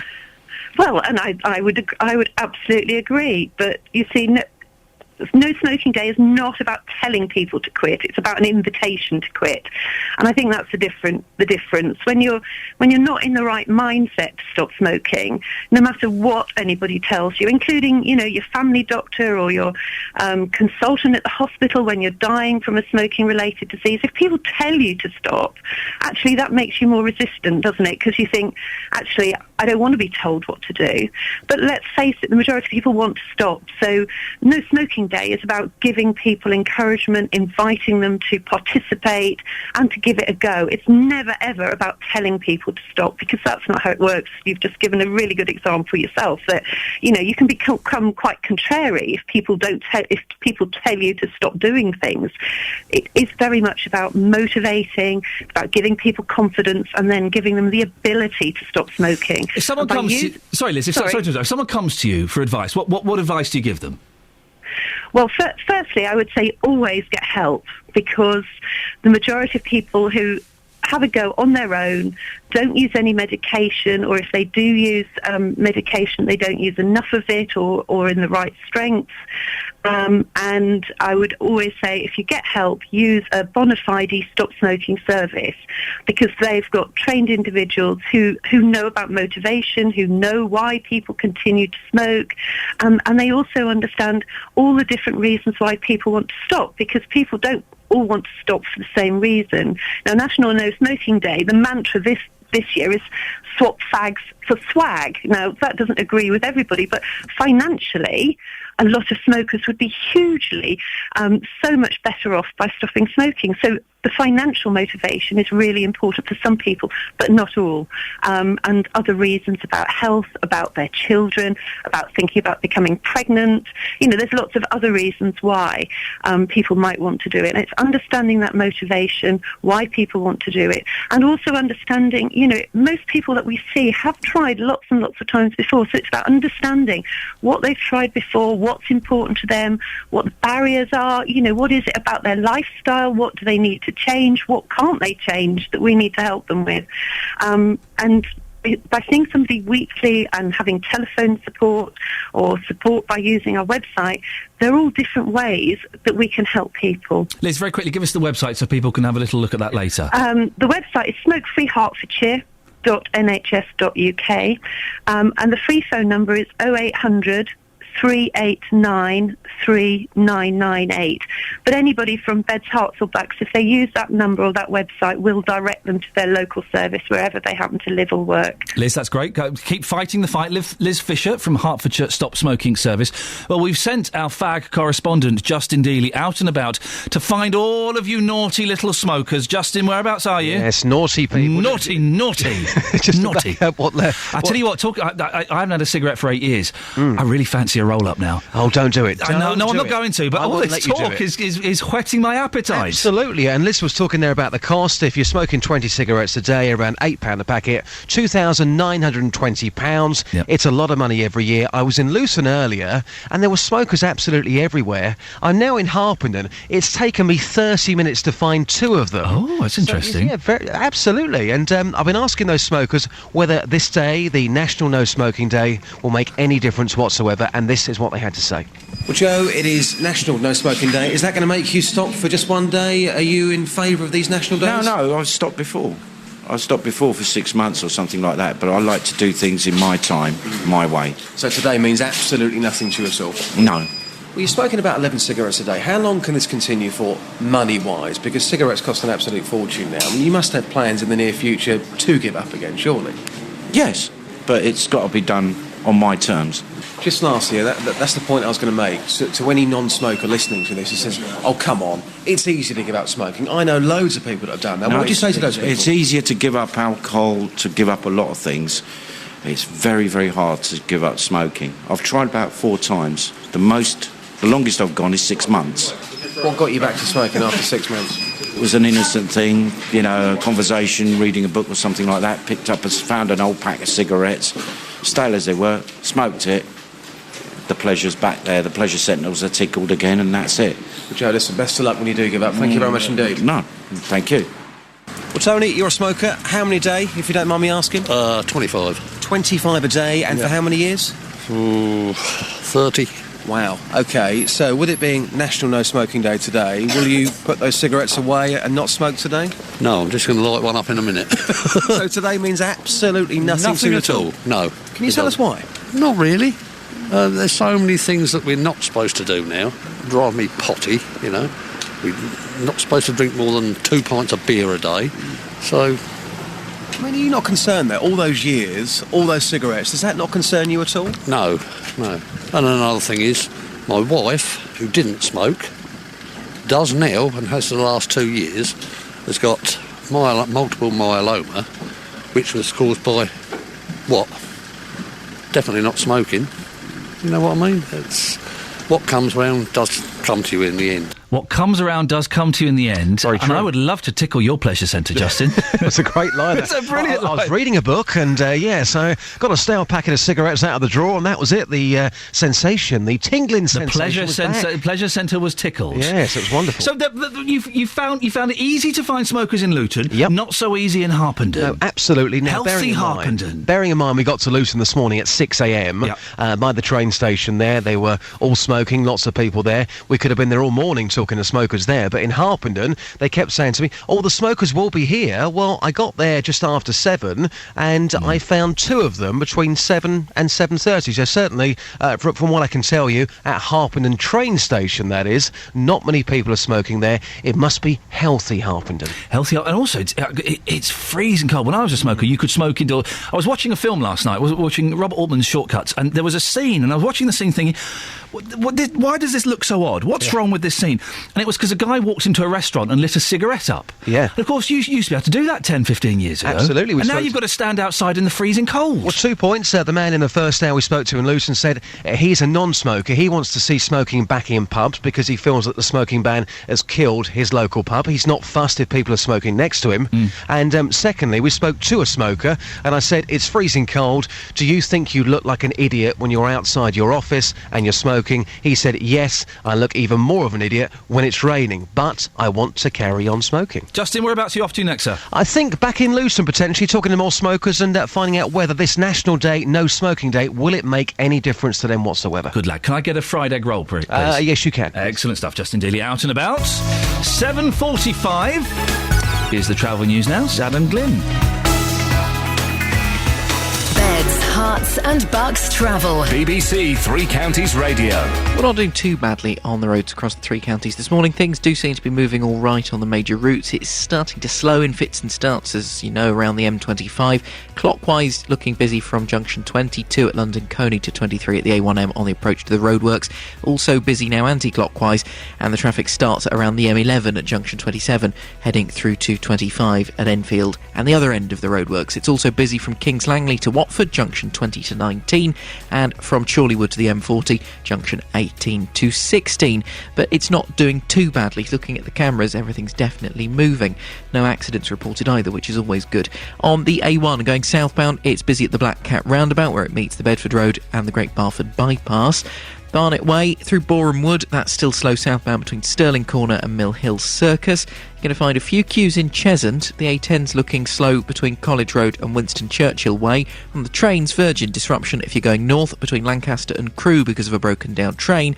And if you're heading into London, delays of up to 20 minutes for both Virgin and London Midland because of a signalling problem between Milton Keynes and Bletchley. Adam Glynn, BBC Three Counties Radio. Adam, thank you very much. It's nearly 7:47. It's Wednesday the 13th of March. I'm Iain Lee and these are your headlines on BBC Three Counties Radio. An education consultant from Bedford says a lack of vision from local government is holding the town's state schools back. Government plans to end a scheme which helps people with severe disabilities to live at home will be challenged in the High Court today. In sport, Andy Murray is through to the fourth round of the Indian Wells Masters Series tennis event after a 6-3, 6-2 win over Yensu Liu of Chinese Taipei. Coming up, we told you yesterday of the concerns of residents in Hightown in Luton that they had about drugs and prostitution, and they'd launched a petition to oust councillors they accused of doing nothing. Well, before 8, we'll be joined on the show by the Police Commissioner for Bedfordshire, Ollie Martins, along with Shazad Kadam, who runs a convenience store in the area. But before that, let's get the latest weather with Wendy Hurrell. Beds, Herts and Bucks weather. BBC Three Counties Radio.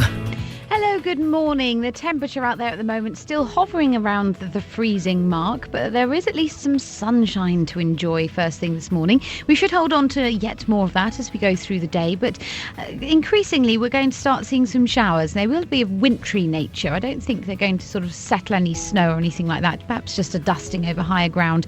But some of the heavy ones could have some hail and some thunder mixed up with them as well.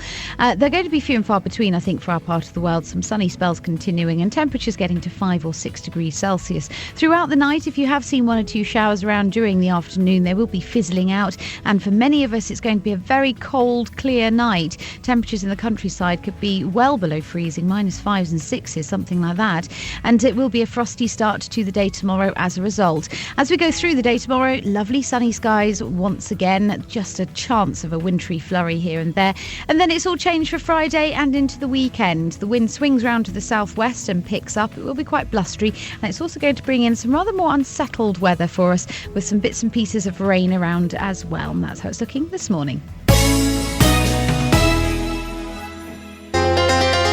Tackling your consumer problems. On BBC Three Counties Radio. My son took it back to the garage. The mechanic says, yeah, I know what it is. So they took it in, done what they had to do, and the car was still the same, still doing the same thing. The JVS Show. Fighting for your rights. The long and short of it is, he agreed that he would replace the car. If you have a consumer problem, we can do the same for you. I'd like to thank you and your team for everything you've done. We wouldn't have got where we got without you. It's a pleasure. I'm going to call that a result. Any other problems, you know where I am, Stuart. The JVS Show. Fighting for your rights. Weekday mornings from 9 on BBC Three Counties Radio. Now, we told you yesterday of the concerned residents in Hightown in Luton that they were concerned about drugs and prostitution and had launched a petition to oust councillors they accused of doing nothing.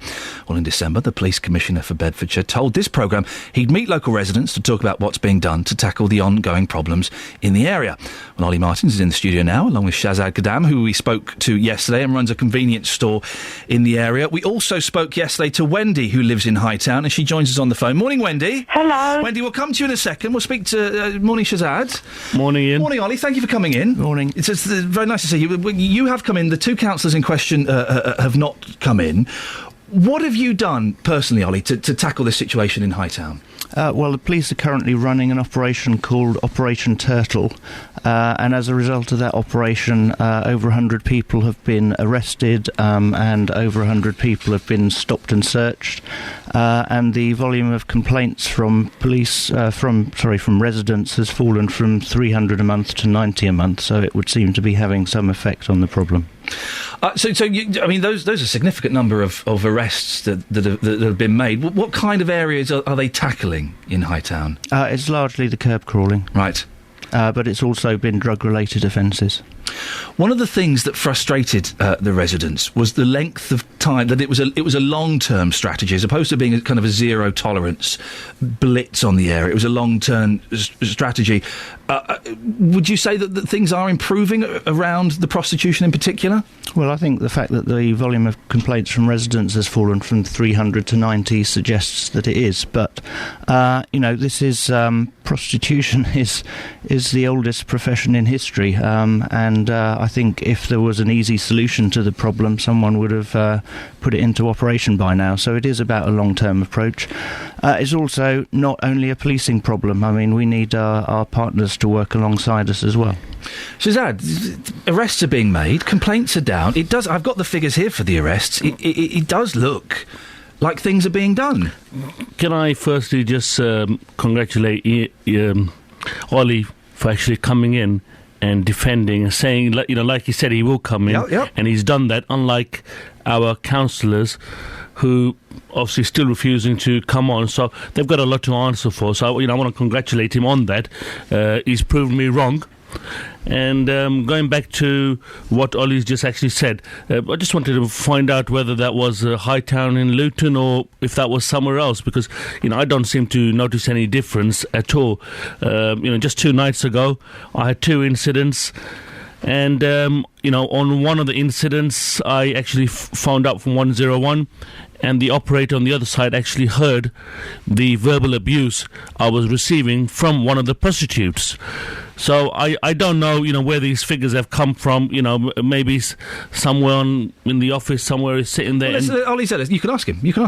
I tell you what Ollie said and what we said on your show when we came in December, and we did agree that he's new to the job and we've got to give him. But what's your question? My question is, what's the one thing that you've actually you've done to solve the crime and the prostitution in the Hightown area? What's the one thing that you've changed since you took over your role? Well, my job is to be the police commissioner for the whole of Bedfordshire, and that is a very strategic role rather than getting involved in operational matters, and the policing of Hightown is an operational matter. And what I would say is that I think it's, although I appreciate the problems that some residents are having, actually the biggest problem in the county, and the biggest problem in Hightown as well, and the biggest concern that residents have, is issues about burglary, robbery, violent crime. Last week we did an Operation Vision in Hightown where we went knocking door to door. That's the PCSOs, police officers, cadets, myself, and that exercise confirmed that and much to my surprise, in fact, but that exercise confirmed that the biggest concern among residents in Hightown, in common with residents across the county, is those issues of burglary, assault, and robbery. Well, let's speak to Wendy. But Wendy's a resident. The sex Wendy, trade problem didn't come up as much as I'd expected. What you're a resident of Hightown, Wendy? Are you more concerned about burglary than you are about the prostitution and the drugs? Well, firstly, I'd like to say good morning to Ollie, and it is nice that he has made the effort to come. I would also like to congratulate the Luton Police on their most magnificent efforts for us. They're bending over backwards because, unfortunately, we're getting no other help from anywhere else. But unfortunately, I didn't see Ollie, but I would have really liked to have, because I would have told him exactly. Well, Wendy, maybe you were out. He's here now. You can tell him now. Yes, I most definitely will. That Ollie, if you were to come and speak to the grassroots people... well, that is exactly who I was talking to. Yes, but in my area... Perhaps you didn't get to round near us, I don't know, but then you'd know how we... Well, I knocked on doors on Old Bedford Road. Look, I'm not saying there's not a problem. What I'm saying is that there has to be a balance in the way that police resources are deployed, and I cannot, as Police and Crime Commissioner, I cannot take my eye off the ball in terms of the massive, well, not massive, but, the fact that people's top priority across the county is those issues of burglary, robbery and violent crime. Yes, but what I'd like to say to you, Ollie, is if you look at a map of Luton and you put a little cross on every area that's blighted by prostitution, you go across a massive area. And I'm not saying burglary, and that isn't a terrible crime, it is, but what we have to live with daily, 24/7, round the clock, that our councillors refuse to even acknowledge. But Wendy... it's terrible. Ollie is coming with statistics and has said that there have been arrests, that curb crawling has been arrested, that complaints, there are fewer complaints to the police about these things. So it would look like on the surface that he's doing an effective job, wouldn't it? Well, I'm not knocking Ollie, and as I said, the police are doing a magnificent job. But you walk around our area any time and you will still see prostitutes. You talk to the shopkeepers in Hightown and they will tell you their business is nearly zilch because people dare not and will not go into Hightown. And also, probably what Ollie doesn't know is that a lot of people are so fed up, they don't report things anymore. They just grin and bear it. We have to do it ourselves in this area, and people, including myself, we are so weary and so tired. Ollie, she's got a point. Maybe people are just... The reporting to the police could be down because people are tired of it and nothing gets done. We went door to door in Hightown, right, including on Old Bedford Road. How many doors did you knock on? The police knocked on every door in that area. Right. How many doors did you knock on? During about 4 hours. Right. And we gave people, it wasn't a question of sitting somewhere waiting for people to come to us. That you're having to prioritise then. That you're having so because more people are concerned about burglary and assault, that prostitution gets ignored. No, it doesn't mean it gets ignored. I've just told you about Operation Turtle that the police are running. Okay, but then why you keep referring to the fact that more local residents apparently were concerned about burglary and assault. And robbery. Okay, but that's irrelevant then. If you're still looking at prostitution, why are you prioritising? Because that's my role as Police and Crime Commissioner. To prioritise, yeah. So prostitution is getting a back seat compared to the things you just... It always has. There is an operation running to deal with it. Right. But if you're prioritising, then some things are getting less attention than others. Yeah, that's right. And you're happy with that? You're happy with that? I'm prepared to defend that, absolutely. I mean, my budget is getting hammered. There's a 20% reduction. Right. £19 million we've had to strip out of the police budget in 5 years. Okay, but Shazad doesn't care about that. Wendy doesn't care about that. No, but my job isn't just to listen to the people that shout the loudest, is it? It's to balance... But it's to listen to the residents. People's concerns. It's to listen to the residents. And I went and knocked on doors in Hightown, and I listened to the residents. How many doors did you knock on? The police... How many doors did you knock on? The police knocked on all the doors. How many doors did you knock on? I can't remember how many doors I knocked on. 30? Something like that. 10? Look, It was a consultation exercise. Well, no, I'm just asking. You're making a big thing about you knocked on doors. I'm just asking how many doors you knocked on. 10? Well, it's not me personally. There were there were a dozen PCSOs and cadets, and the feedback is... Did you knock on doors yourself? I'm just confused. Yes, I did, yes. How many did you knock on? I don't know, about 10. It's not many, is it? It's not many.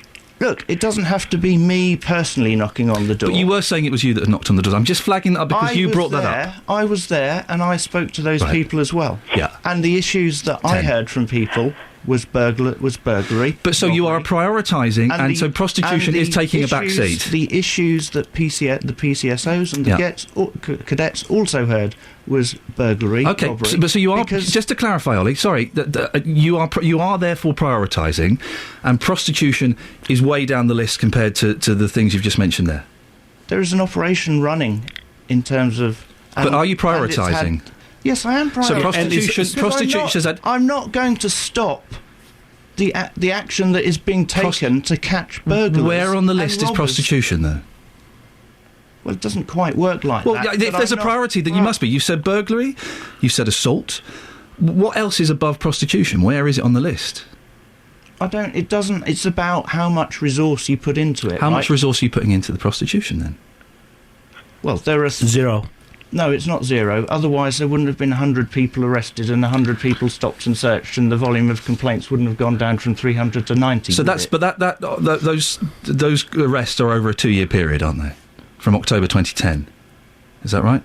No, I think it's a shorter period than that. Operation Turtle was originally launched during a media campaign in October 2010. Yeah, but the current operation has only been... the sergeant that is now dedicated to this issue has only been in place since December. OK, so those 100 arrests are since December?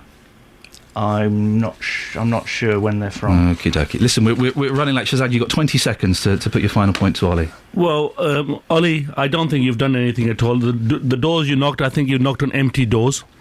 You haven't listened to any of our concerns, and we've always known in Hightown that the Hightown area is a tolerance zone. The police and the council are happy. Okay, Shazad, we're running out of time. Ollie, do you want to respond to that? That's just not true, but as I say, it's not my job to just listen to the people who shout the loudest. And quite frankly, I think part of the problem is that...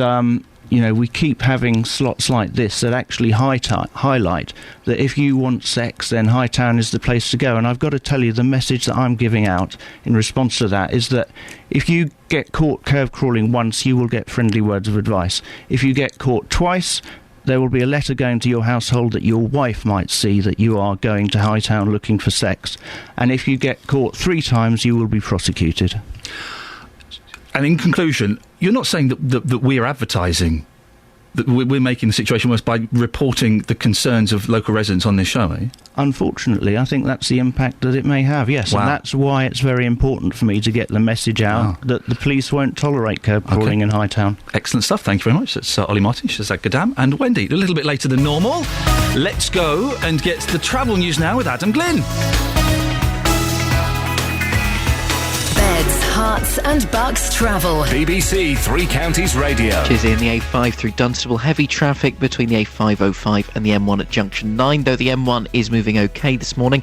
Busy on the A41 from Hemel Hempstead through to the M25, and very slow on the A10 round Cheshunt with queues between College Road and Winston Churchill Way. Also slow round Watford this morning. Chalk Hill at the Bushy Arches is looking busy, and Rickmansworth Road, the A412, is slow at the Town Hall roundabout. M25 is slowing all the time, anti-clockwise from Junction 18 at Chorleywood to 16 at the M40 particularly. On the trains, delays of up to 10 minutes now. Milton Keynes through to Euston because of signalling problems between Milton Keynes and Bletchley. Adam Glynn, BBC Three Counties Radio. Chaps, we'll have to carry on this. The argument is raging, and Ollie Martin is leaving the studio with looking not particularly happy. Shazad, nice to see you. Thank you, gentlemen. Well, that was a little bit tense. Let's get the news now. Getting beds, hearts and bucks talking. This is BBC Three Counties Radio.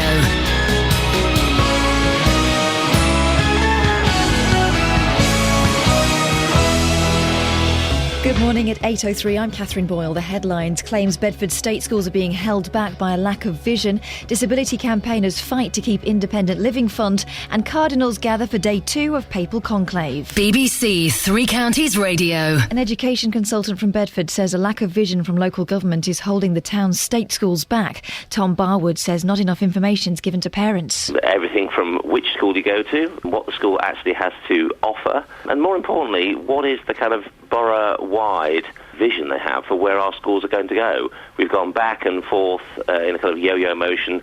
We've gone 3-tier, 2-tier, 3-tier, some schools going 3-tier, some saying 2-tier. As a parent, the lack of clarity and the lack of transparency about what is actually going on. Government plans to end a scheme which helps people with severe disabilities to live at home will be challenged in the High Court later. Lawyers acting for a group of disabled people will argue that the Department of Work and Pensions has failed to carry out proper consultations on phasing out the Independent Living Fund.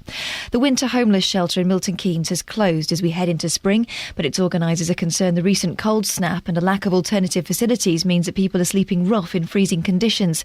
Simon Green from the YMCA says the financial situation means demand is rising, while charities like his are having their funding cut, but he warned against giving money to people on the street. There has been some street begging in Milton Keynes, and from what I know of that, the people that are begging aren't often the people that are in most need.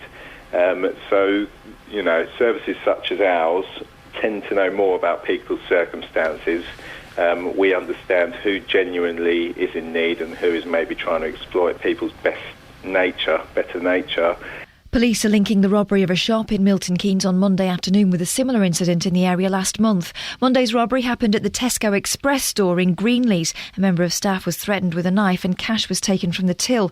Police believe a white man of around 30 who's thought to be local also robbed a shop in Connyborough on the 22nd of February.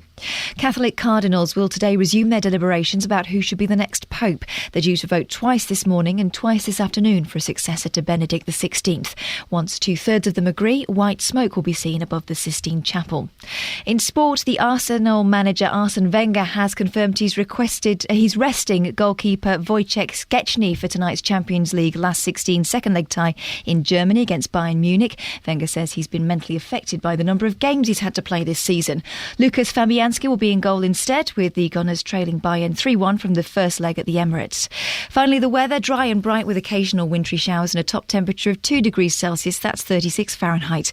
There's more news and sport online at bbc.co.uk/3 counties. BBC Three Counties Radio. First for news. What's it like up there? As tense as it is down here? A little bit uncomfortable. There was a proper Barney when we went off air. A little awkward. To cheer things up, do you want to hear me click my thumbs? Right, OK, yeah, go on. Yeah? Well done. You wait till I click my toes. That's a party piece. That's a party piece. Morning, dear listener. We're a little bit behind schedule. I do apologise. Been very busy. If you missed the last 20 minutes of the show, I thoroughly recommend, if you like listening to uncomfortable, awkward radio and arguments, go and listen to the last 20 minutes of the show on the iPlayer. I think both gentlemen left unhappy. Shazad, the shopkeeper, and Ollie Martins, the police and crime commissioner, both left unhappy. It would be fair to say they stormed out. I think I was impartial then. I'm going on an interviewing course in May, so maybe I'll find out. Maybe I'll play this as an example. I think I was as impartial as one could be then. I'm confused. Anyway, lots coming up on the last hour of the show, including... Are you happy with the schools in your area? Apparently schools in Bedford are struggling and people aren't happy. And it's National No Smoking Day. It's the 30th anniversary. Are you giving up smoking, or are you kind of sticking up 2 fingers to the non-smokers and smoking more? Facebook.com/BBC3CR. You can text 81333, start your text 3CR, or you can give us a call, 08459 455 555. BBC Three Counties Radio. An education consultant and school governor in Bedford says a lack of vision for the town's schools is forcing some parents to move to other areas. Tom Barwood says poor GCSE results in the state schools in Bedford mean parents are left scratching their heads about where to send their kids. It doesn't need to be like this. We have a democratically elected mayor, we have a unitary authority, we should have all the power and all the control to have one of the best education systems in the country. We've got great schools and we've got great kids and we have some really, really hard-working, dedicated head teachers, but constantly they're stymied by the powers that be, just not having any real plan. Well, yes, I do. Sorry, I'm looking at the script here. David Sawyer is the Lib Dem councillor in charge of education and children's services. Morning, David. Good morning. And also on the line is his Conservative opposition, Jane Walker, who chairs the committee overseeing his department. Morning, Jane. Good morning. Now, David, we'll start with you. This gentleman told us in briefing interviews that he was thinking of moving. It's a pretty bad indictment of the school system in Bedford, isn't it? Well, he doesn't need to move. I mean, let me be very clear. We have a very clear vision and strategy for the schools in Bedford. And there are two basic objectives. All our schools should be good or outstanding in the Ofsted sense, and all our schools should get standards of achievement above national average standards. And we are getting there. But that's not happening now, is it? Well, it is. In fact, the latest Ofsted League tables show that 85% of children attending our lower and primary schools go to good or outstanding local schools, which is great news. And in addition, in the last year, 7 out of 8 of schools inspected by Ofsted were either good or outstanding. The GCSE results aren't great, are they? They're not as good as they want to be, and we're working very hard to improve that. But as I say, we're setting very clear objectives for all our schools, working very closely with the staff, governors, parents and children. I believe we are on the way to achieving the desired improvement. Jane, what do you think to what David's just said? Well, for a long time, Bedford has been struggling in terms of where we are on the league tables, the number of children achieving GCSEs, good GCSEs with English and maths. But and we haven't had a vision. We had a lot of money that was due to come to the borough in terms of building schools for the future, and we had a plan then. That went, the money went, and there was no plan after that. And I think that's where we've been floundering. The schools have been saying we've got no leadership. What are we doing now? David, there's no plan. Well, that's not the story we get. We do have a plan. As I say, we have a very clear plan and very clear targets, and we work closely with our schools to achieve these targets. These are not just targets invented by the local authority. These are the targets the schools themselves are working towards, and we are going to achieve them. What's all this dithering, David, over the 2-tier, 3-tier system? Well, as Jane mentioned, the previous government was going to give us an enormous slug of money to convert all our local schools. That didn't happen, so we're not going to make any conversion. I mean, we're basically a 3-tier authority. In certain areas, we've made conversion. For example, we had the government did give us £25 million to build a brand new school at the Bedford Academy, and we've done that. Part of the deal was to make that area a 2-tier area, and we're doing that as well. So, sorry, are you a 3-tier or 2-tier area? 3-tier. But you made that a 2-tier school? Because we got some £25 million of government money to do that. And if the government, given the difficult financial circumstances, if the government does offer us money, we're going to take it because we can build new schools and improve the quality of education for our communities. David, are you going to lose all your schools to academies? No, I don't think so. In fact, the vast majority of our schools are not academies, and they want to work with the local authority. But Jane, you want that to happen, don't you?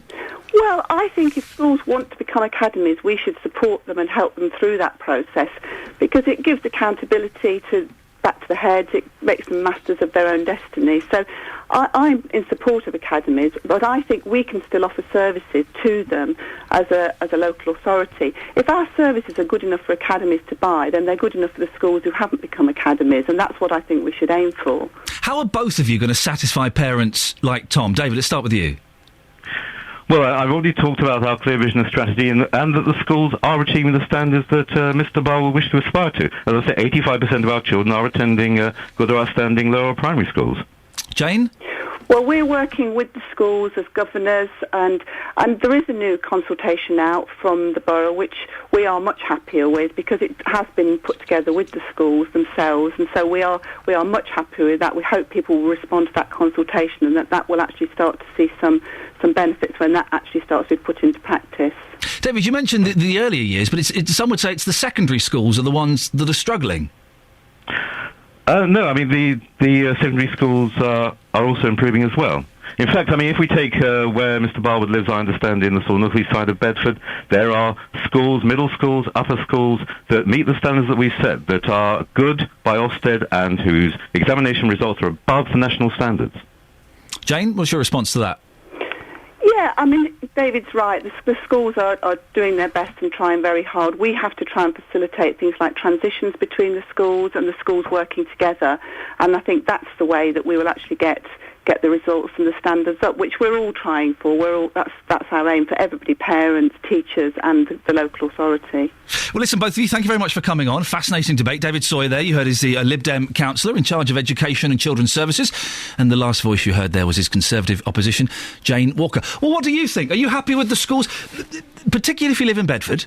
Are you happy with the schools there? Are you happy to send your kids there? If you live outside of Bedford, what do you think? Would you move to get your children into a better school? 08459 455 555.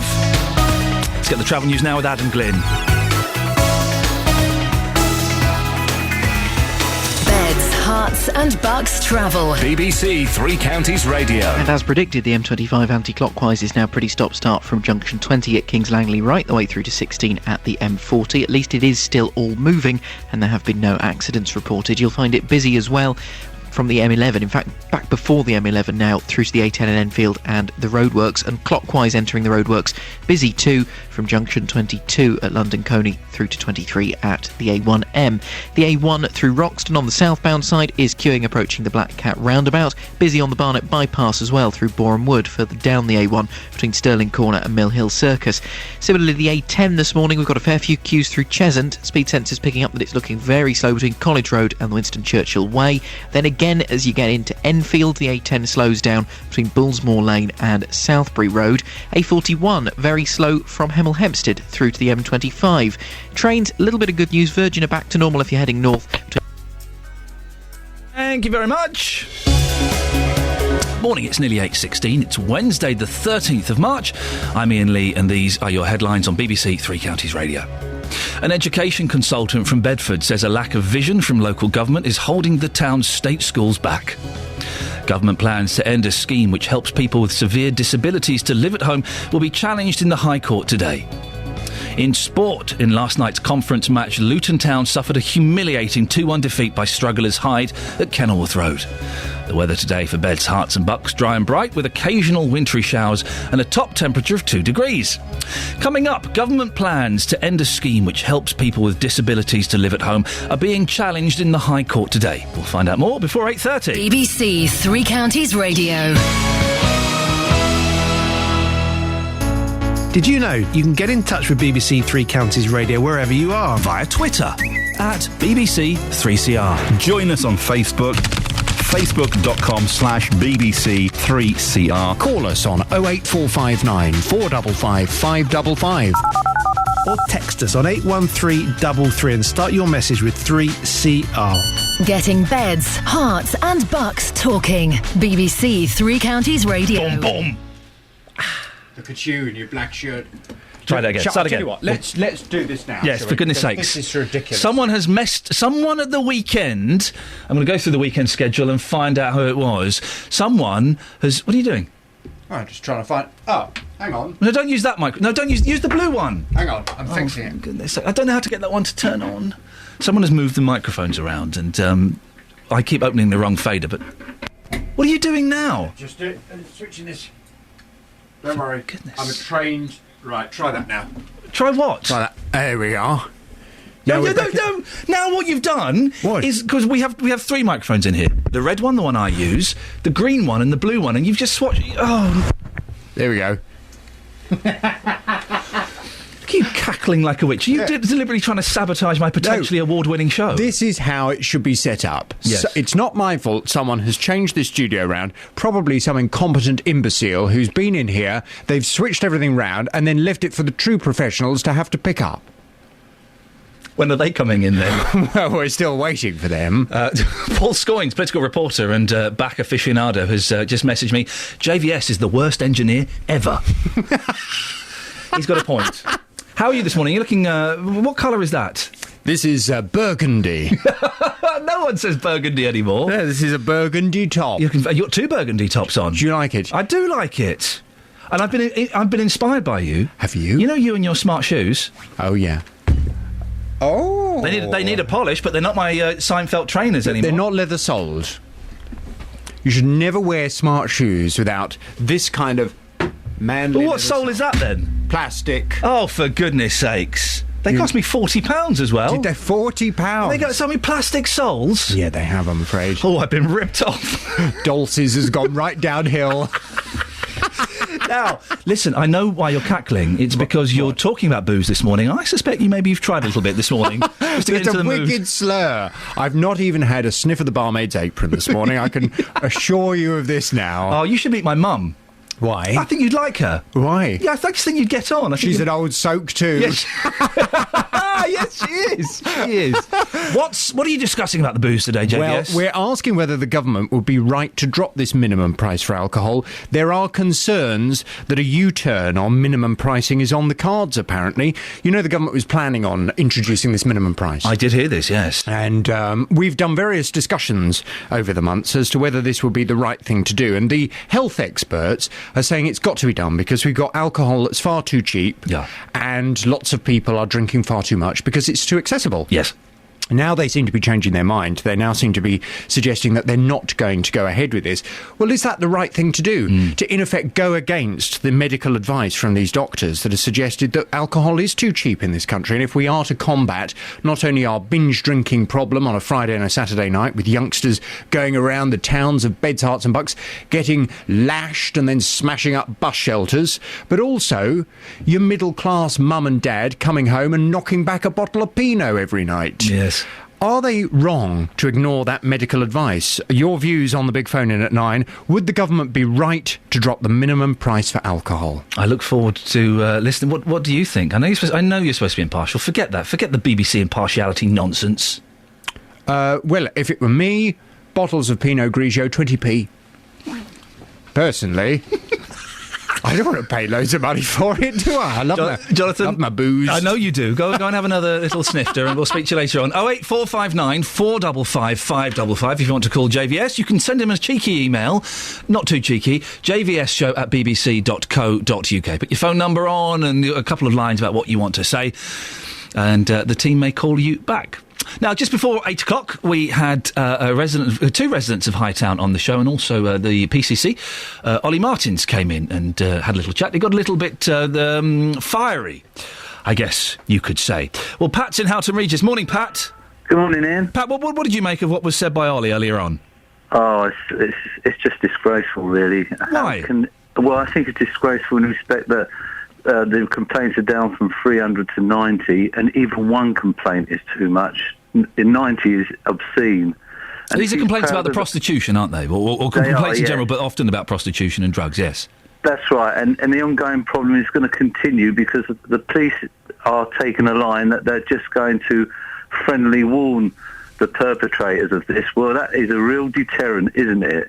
This is what policing is not about. Well, Ollie Martins did say that the first time you get caught curb crawling, you'll get a little knock on the window and say, "Move on, fella, you could be in trouble." Second time, you'll get a letter sent to your house, which if the worry is your wife's going to see it, it's easy to hide post from them. And it won't be till the third time you get caught that something will be done. But Ollie did say, Pat, that in his defence, that the police are facing huge cuts and they have to prioritise. And according to him, when he knocked on 10 doors and some PCSOs knocked on some other doors, that the top of the list was burglary and assault that people were afraid of. So is he not right to prioritise?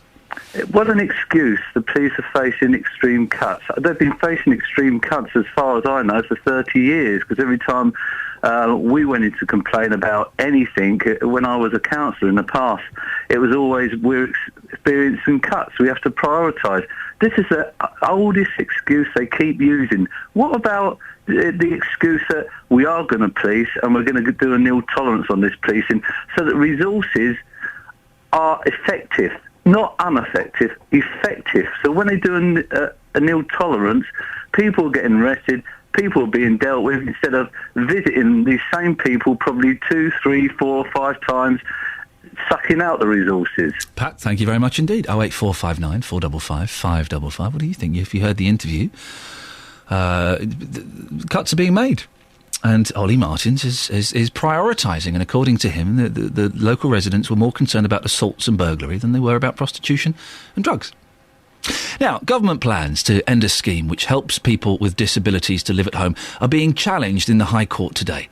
Lawyers acting for a group of disabled people will argue that the Department of Work and Pensions has failed to carry out proper consultations on phasing out the Independent Living Fund. Joined now by Ellen Clifford from Disabled People Against Cuts, who are supporting the people taking legal action. Morning, Ellen. Good morning. Ellen, firstly, can you explain how important the Independent Living Fund is?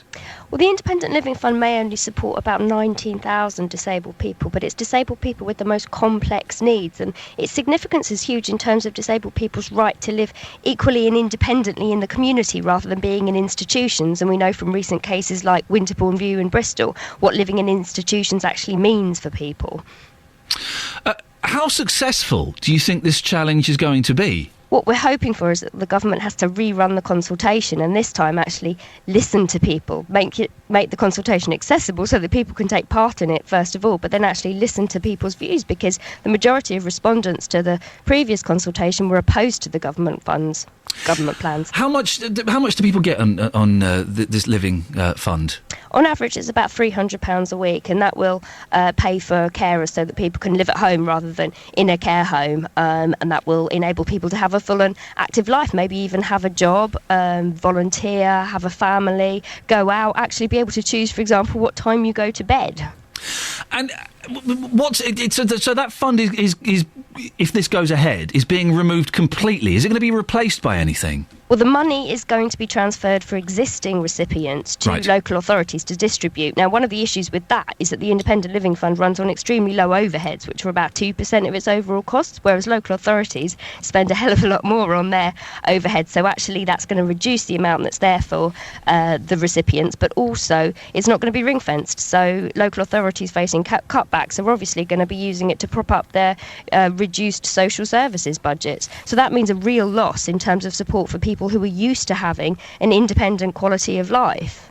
If the challenge isn't successful, Ellen, what would that mean? Well, for individuals who have, like I say, got used to having this independent quality of life, the idea of having to either move into a residential home or to exist on a couple of 30-minute slots a day where you're just kind of basically cleaned up or given a cup of tea is horrific. And people are talking in very serious terms, such as, they would honestly rather be dead than have to have their entire lives basically taken away from them. Well, Ellen Clifford from Disabled People Against Cuts, thank you very much. Call 08459 455 555. 08459 455 555. BBC Three Counties Radio. We are asking for your middle-class mishaps this morning after Paul Scoins, political reporter, injured his back lifting a coal scuttle. I injured my back lifting a 3-year-old child. We've had injuries, people pulling up their pants whilst on the loo, people slipping a disc whilst peeling Brussels sprouts. You've all been on Facebook, and we'll ignore the rude comments about Paul Scoins' appearance on Facebook. That's unnecessary. But some of you have been telling us your injuries on Facebook.com/BBC3CR. Ree Bridges says, I gave myself a black eye. I was acting a muppet with the kids, went to run away from them, and ran smack bang into the edge of the kitchen door.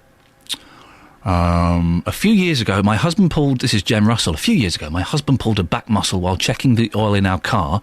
What a dipstick. Lisa says, signed off work for 2 weeks. When coming down the stairs, the cat decided to dart down. Oh, they do that. And then weave in and out of my feet, causing me to come a cropper down 13 stairs. And Darren, this is the best one of the day so far. Dislocated a rib whilst yawning. Oh, man, that's brilliant. Matt's in Luton. Matt, you've called in because of... are you a smoker, Matt? Not now. You managed to stop, did you? Oh, I stopped 1990. Remember it well. Oh, what a year, 1990. I was 17 years old in 1990 and really starting to go downhill. How did you stop? I used to work... I worked at the airport and I was on nights, heavy smoker. 60, many as I get. Yeah. Loved to smoke. Woke up to smoke. And I actually was smoking so much, I had my mouth was sore in the mornings. Yeah. And I started to drink cold water. Sore mouth, yeah. Yeah, and then I thought, that's it, I've had enough. I've just got to do it. I've tried it before, and I had to do it. And then I've done it, and I couldn't believe it. I also met a woman that told me about grapes in your car. Keep a bunch of grapes in the car and in the kitchen. Yeah. The acid in the grapes counteracts the nicotine. What? And the trouble you've got then is the weight. But the way to keep the weight down, you've got to do a bit of exercise walking. So hang on, so you used to smoke 60 a day? 60 and maybe you more. gave up by eating grapes? Well... 60 grapes a day? Well, no. See, you're exaggerating again. You're going over the top again. Well, how many grapes... You get the pang. You get a pang for a cigarette. How many grapes did you have? Oh, you just have a few grapes in the car, a few in the kitchen. The acid counteracts the nicotine, I'm telling you. I'm believing you. You also... I just want to establish how many grapes you had. 40. There you go again. Just get a bunch of grapes, and when you feel the pang, just have a grape. Thank you very much. Everyone's falling out with me today. Maybe it's me. It must be me. Here's the travel with Adam. Beds, Hearts and Bucks travel. BBC Three Counties Radio. Cheers, Ian. The M25 clockwise, it's looking slow from London Coney at junction 22 through to the A1M at 23 on the approach to the roadworks stretch. Through the roadworks, it's moving all right, of course, slower than usual because you're down to 50 miles an hour while they've got those narrow lanes in. Going clockwise, it's busy approaching those works as well. Junction 25 at Enfield. Anti-clockwise, we've got traffic building from junction 28 at the Brook Street roundabout to 25 at Enfield, and then again from 18 at Chorleywood through to 16 at the M40. The A10 in Cheshunt, that's queuing from College Road through to Winston Churchill Way. And on the trains, well, it's still looking a bit slow for Virgin, I'm afraid, and for London Midland. Delays of up to 10 minutes between Milton Keynes and London Euston after earlier signalling problems between Milton Keynes and Bletchley. Adam Glynn, BBC Three Counties Radio. OK, thank you, Adam. I don't want to make light of this. My sister has tweeted me, and when she doesn't tweet very often. When she tweets, it means she's got something big to say. Talking about these injuries, my sister has tweeted. I once met a man who sneezed while brushing his teeth and never walked again. Wow. Getting beds, hearts and bugs talking. This is BBC Three Counties Radio. Good morning. With the 8:30 headlines, I'm Catherine Boyle. Bedfordshire Police Commissioner Ollie Martins has told this programme that public discussion of the prostitution problem in Hightown only serves to advertise the area to people prepared to pay for sex. An education consultant from Bedford says a lack of vision from local government is holding the town's state schools back, and government plans to end a scheme which helps people with severe disabilities live at home will be challenged in the High Court later. Beds, Hearts and Bucks Sport. BBC Three Counties Radio. The Arsenal manager Arsene Wenger has confirmed he's rested goalkeeper Wojciech Szczęsny for tonight's Champions League last 16 second leg tie in Germany against Bayern Munich. Wenger says he's been mentally affected by the number of games he's had to play this season. Lucas Fabianski will be in goal instead, with the Gunners trailing Bayern 3-1 from the first leg at the Emirates. Barcelona booked their place in the quarter-finals of the Champions League last night when trailing 2-0 from the first leg in Italy. They beat AC Milan 4-0 at the Nou Camp to win 4-2 overall. Back home, MK Dons' faint League One promotion hopes suffered another blow last night. The Dons lost 3-2 at home to Shrewsbury, with Ryan Lowe scoring both the Milton Keynes goals. Here's a frustrated Carl Robinson. I'm really shocked. I don't know how words can put that right, because I think anybody who's in the stadium tonight and watched the game and looked at the score at the end, you'd be very, very shocked. Stevenage also suffered defeat in League One. Borough were beaten 1-0 at home to Bournemouth. In League Two, Wycombe Wanderers fought back to earn a 2-2 draw against Rotherham. The Chairboys took the lead in the first half through Joel Grant, but their opponents responded and were 2-1 up with 10 minutes to go before Gary Doherty equalised. Luton Town suffered a humiliating 2-1 defeat at home to Strugglers Hyde in the conference. The Hatters went behind before equalising through Jake Howells, but relegation threatened Hyde scored their winner in the second half, much to the annoyance of the home fans, and manager John Still wasn't impressed either. It's probably as poor of the four games, poorest I've seen. I thought first half we were okay, just okay, not better than okay, just okay. Second half, nowhere near it.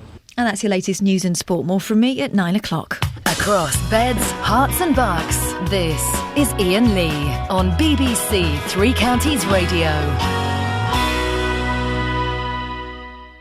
Morning, this is Iain Lee, BBC Three Counties Radio. It's 8:33. There's only 27 minutes left of this nonsense, and then we can all go and have a good lie down. Coming up in the last 30 minutes or so, more of your middle-class mishaps. I'm trying to find out more from my sister about the gentleman who sneezed. This is what she tweeted, in case you missed it. My sister, I once met a man who sneezed while brushing his teeth and never walked again. I'm trying not to laugh because obviously that's a horrific story, but wowzers. 08459 455 555, and it is the 30th anniversary of National No Smoking Day. What are you doing to celebrate? You sparking up a big one? I'll be honest, I've not smoked for years. All of this talk of smoking is making me think, ooh, a cheeky little roll-up. Wouldn't that do the business? Trevor's in Luton. Good morning. Good morning, Trevor. Morning, Ian. How you doing? I'm very well. Sorry, I'm just reading on my screen what it says about you. You've had an horrendous household accident. What happened to you? A bit of a DIY disaster. I just spent a week putting a new kitchen in, the new flooring, and I just had one little piece of conduit to cut, where I'd moved the fridge freezer into a cupboard. Yep. Yeah. And instead of going out to the garden onto the workbench, I thought, I'd be all right, I'll do it on the floor. And I thought, no, I won't do it on the floor. No. I've just laid it. I Exactly. didn't want to damage the floor. Yeah. So I put it on my leg and went through my leg. So what, would you have like a Stanley knife or something? Yeah, yeah. And you cut through your leg? Straight through the top of the thigh, yeah. Oh, mate, and that's going to be sore, isn't it? I was more annoyed about cutting the new jeans. It was quite deep, so it didn't nip that much. I find the little ones are the worst ones. Yes, the little one. How does a paper? Oh, hang on a second. Is it? I'm being told that you've seen our smoking correspondent Justin Dealey driving around today. Yeah, he was looking a bit arsey in the radio car. He was looking what? A bit arsey. He looked like he'd be at home sitting outside a Parisian cafe drinking coffee. JD, are you there? Yes, I'm here. Trevor is saying you look very arty today. Yeah. Well, describe what you're wearing for the ladies and gentlemen. Okay, I thought you said something else for a minute then. Yes, what am I wearing today? I'm wearing a nice long black jacket. I'm wearing a very arty scarf, actually. Yes. It's a new scarf. It's looking very arty. I took inspiration from a recent artist that I met in Milton Keynes, the one with the check. Thomas Georgeson, Thomas Georgeson, yeah. When I saw Thomas, I thought I'm going to change my image. I'm wearing some brown shoes. I'm wearing some tight jeans. And, yes, I've got the hair slicked back, Fond style. Is that the gentleman you saw, Trevor? Yeah, we just come thundering past him in a couple of trucks. And can I ask, listen, lots of people are being surprised today at what some of the staff here at 3CR look like. People are disgusted and dismayed by Paul Scoyne's appearance. Does Justin look like you'd imagine, better or worse? No, he didn't. It's sort of like the voice didn't match the face sort of thing.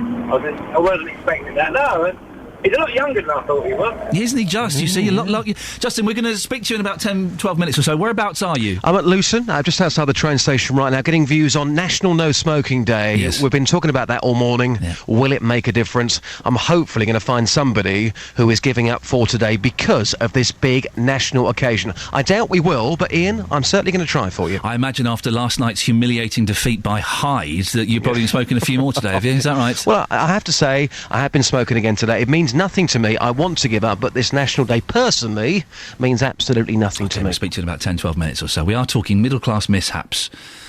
Karen on Twitter says her mum hurt her back trying to pull up her knickers. And the radio presenter at LBC, James O'Brien, he got a blister from stirring risotto.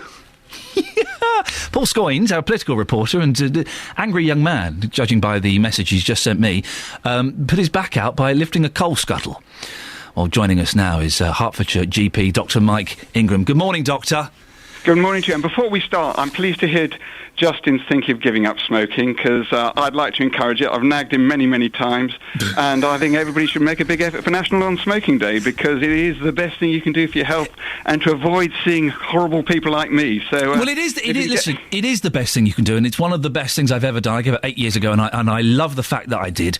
But people like you, Doctor, I'm pointing at you now. You can't see this. Okay. I'm pointing at you. Yeah. But people like you would make me smoke even more when I was a smoker.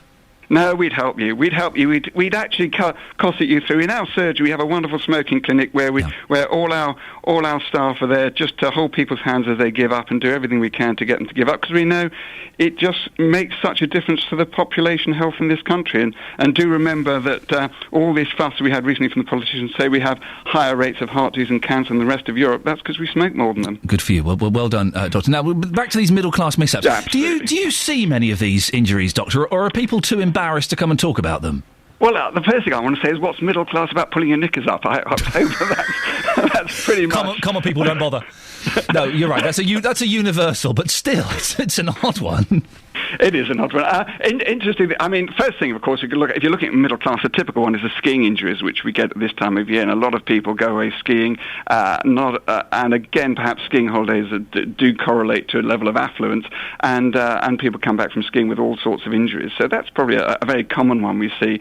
But the interesting thing is you do get backs being pulled in the most unusual situations. I've got a vivid memory of a patient coming in absolute agony, and all they'd done was lean to the back of their sock drawer to try and get a pair of socks out, and they went into an absolute spasm from that. So the trouble is that there's these injuries that just hit you unexpectedly. Yeah. A couple of these. Jenny on Facebook says, is this possible? I suffered a prolapsed disc from eating my cereal one morning.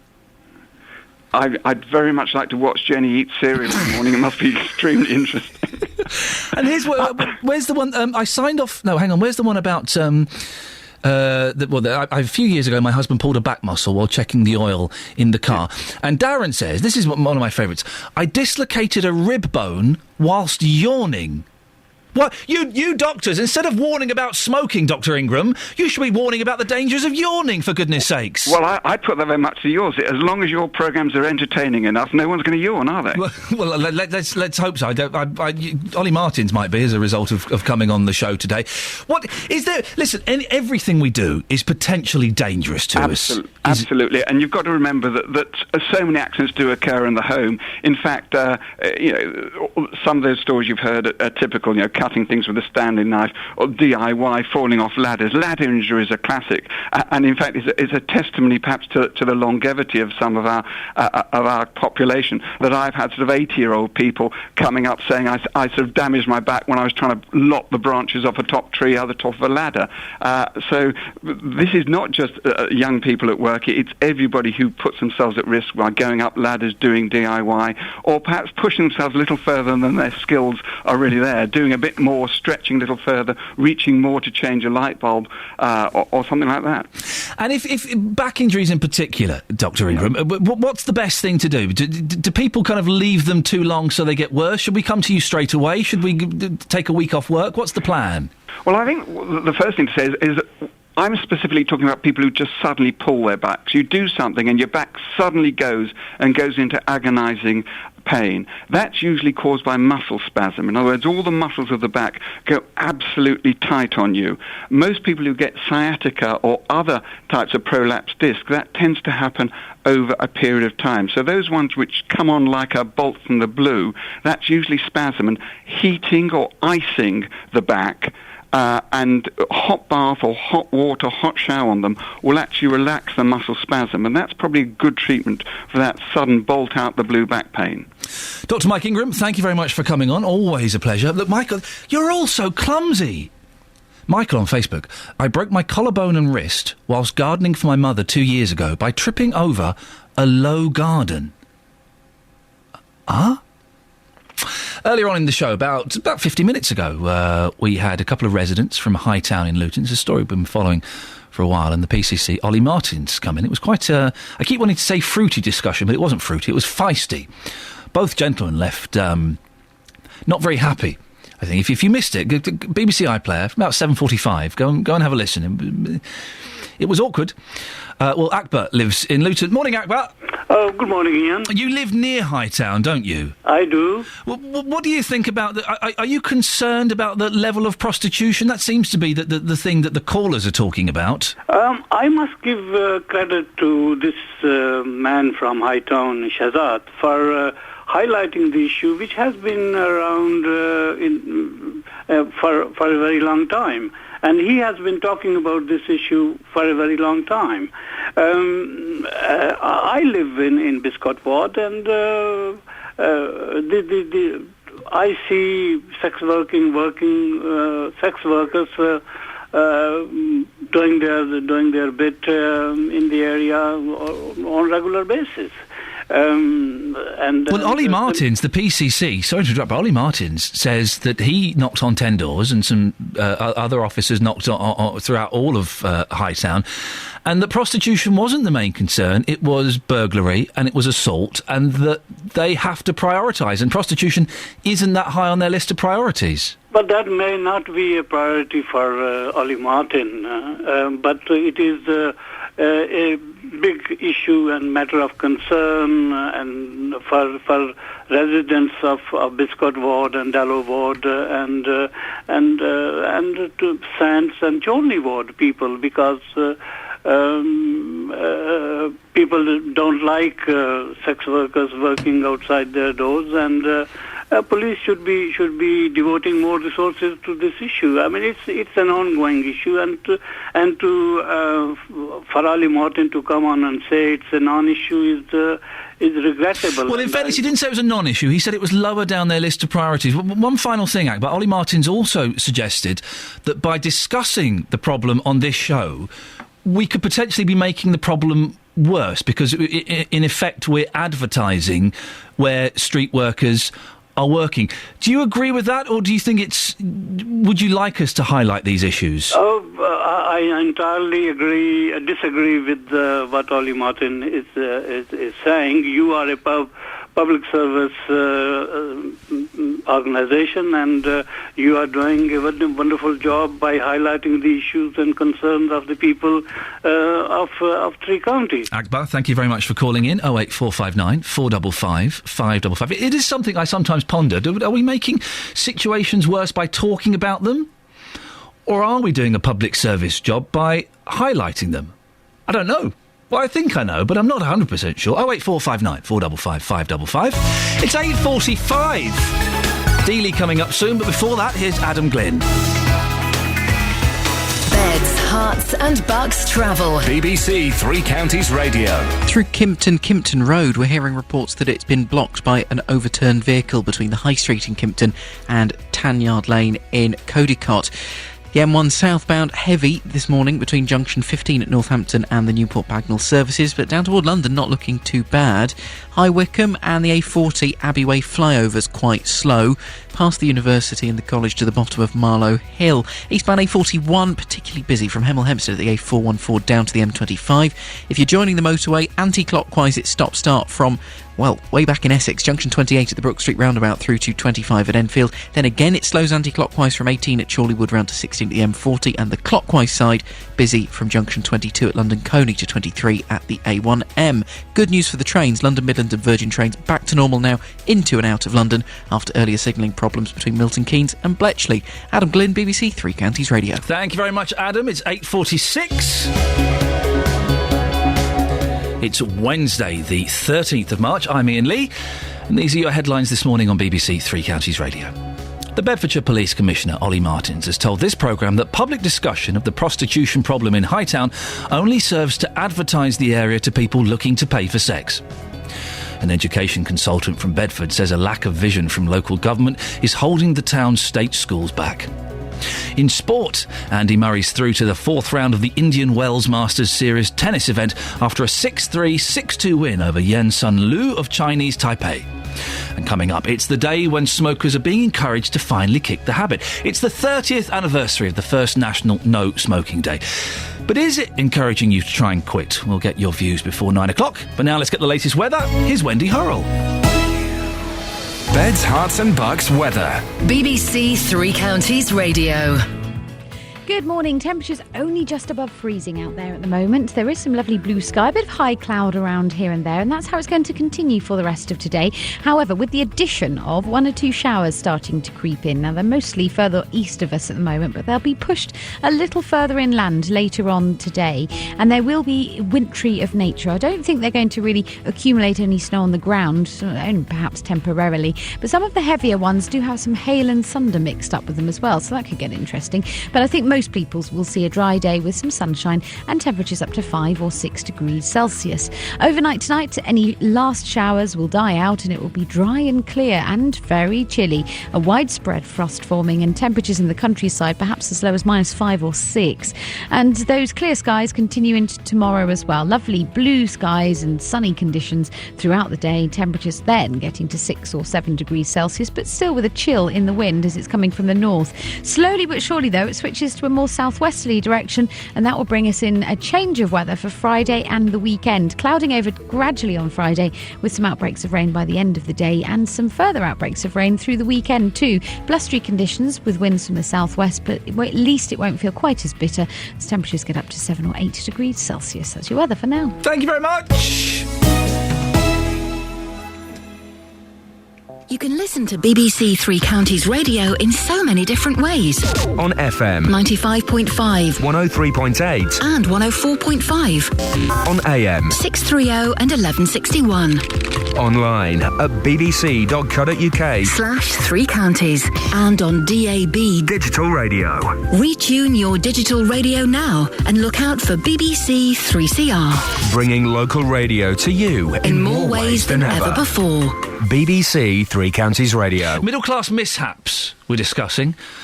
Political reporter Paul Scoynes, who I think is sitting somewhere in a dark cupboard crying after the abuse he's been getting on Facebook. Unfair. Well, it's not abuse. People were surprised at what he looked like. So was I. Every day I'm surprised by what he looks like. But he injured his back whilst lifting up a coal scuttle. If you want to see video footage of him recreating that, facebook.com/BBC3CR. We're asking for your middle-class mishaps. Well, Phil has texted in 81333, starting his text 3CR. I had the most middle-class mishap you'll hear today. When slicing... I've just read ahead. When slicing a Marks & Spencer croissant, I misjudged where the croissant ended and my hand started. I still have the scar. I've got a scar, actually. I've got a scar on my finger and it's still quite numb. This is like a year later. I think there's some bandage underneath the scar. What do you do if there is... I put a bandage on it. I cut my finger trying to build a John Lewis wardrobe. And I got the pen... I had like a pen knife and I was trying to get the knife to turn into a screwdriver and I sliced through my finger, lots of blood. I was in the house on my own, couldn't find any plasters, and I had my finger under the tap, blood pouring away, on the phone to my wife going, where are the plasters? I had to use my son's play bandage. He has a play bandage, don't ask why. Wrapped it around, and I think there's bandage underneath my finger still to this day. And it's still numb. The tip of my finger is numb because of that. Yes, no, it's not that finger, it's the other one, so don't worry. 08459 455 555. You've got 10 minutes if you want to give us a call to let us know your middle-class mishaps, or you can go to the Facebook page. Now, we wouldn't normally be doing a no-smoking day. I never like talking about no-smoking day because it's a bit worthy and a bit pompous and a bit, oh, you should stop smoking. But the reason we're doing it today is because it's the 30th anniversary, and I thought it was possibly worth having a little look at. Well, 1 in 5 of us are smokers across the three counties, including some of our breakfast team daily. But kicking the habit is harder than it seems. 2 out of every 3 smokers have tried before, and a quarter have lost count of the amount of times they've tried. Our Sparking Up correspondent Justin Dealey has been out to spot those not observing No Smoking Day, Justin. Yes, Ian, they're absolutely everywhere. How long have we got left on the programme, by the way? What, 9 minutes or so? We got plenty of time, Plenty of time, OK. I've got a challenge for you, Ian, because what I'm looking to find between now and 9 is somebody who is a smoker who won't be smoking today because it's National No Smoking Day. Let's put it out there. You've got 9 minutes. 08459 455 555. I bet we get 0 calls on that, Justin. Absolutely. I've been out since 6 this morning asking smokers, are they going to stop today? They're clearly not. I was in Harpenden earlier on and they were saying today means absolutely nothing to me. I'm now back in Luton. I've been talking to smokers and this is what they've had to say. Well, William, it's National No Smoking Day. Yeah, here you are smoking, so today means absolutely nothing to you at all. Can you tell us why? Because I'm addicted to nicotine. And how many cigarettes are you smoking a day? 20 to 30. How many years have you been smoking for? 20 years. And you just can't give up. You try, but you just can't give up. Well, I don't see the point in giving up, really. I like to smoke, so I smoke. You're not worried about your health, though? Well, no one's going to live forever. So when you're smoking those cigarettes, when you're paying those prices, you just think, I enjoy it, I don't really care about the risks. That's it, yep. Well, sir, again, somebody who's smoking on National No Smoking Day. Do you feel bad for doing that? No, really. I didn't even know it's National No Smoking Day until I see you. Anyway, I'm not feeling bad. So now you know it is National No Smoking Day. Will you put the cigarettes away for the rest of the day? No, not really. No, I didn't do that. So it means absolutely nothing to you at all as a smoker? No, it means nothing. I think it's just a National No Smoking Day cannot help, I think. It's just people need to have strong determination and family support and everything to give up, I think. And people who don't smoke, who may say to you, it's really easy to give up, why can't you give up? Do those people really annoy you because they're almost preaching to you? Yeah, my wife does it every day. It's horrible. I can't make her understand it's not easy. This is the toughest thing in this world, I think. Because, it causes lots of problems.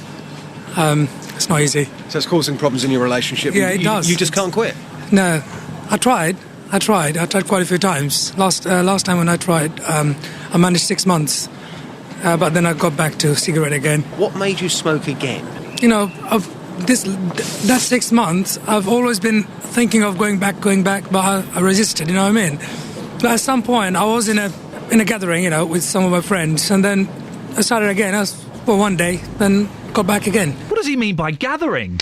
I think he means one of these sexy parties which happen in Luton. I think that's what he means. It's, barbecues in the back garden and all sorts going on. Keys in the fishbowl. Now, the thing that no one has really touched on, Justin, right, is I'm an ex-smoker, and I'm not one of those preachy ex-smokers, but it does taste quite nice. It is a pleasurable thing to do. It is, absolutely. As a smoker, I gave up for a couple of years. I went back to it because I missed it. It was something that I was fighting every single day. And I don't get these people personally who say, I gave up 2 or 3 years ago and I don't miss it at all. Obviously, that's their personal experience. Mine, every day was a fight. I know about the health risks and also the money. If you're smoking 20 cigarettes a day, around £8 a packet, you're looking at almost £3,000 a year. That's a lot of money. Is your missus a smoker? No, she hates it. Absolutely hates it. And will she kiss you and stuff? Oh, of course. Why wouldn't you kiss me? Because you stink. Wow, Well, listen, we asked for someone who is not smoking today because it's National No Smoking Day. Gavin.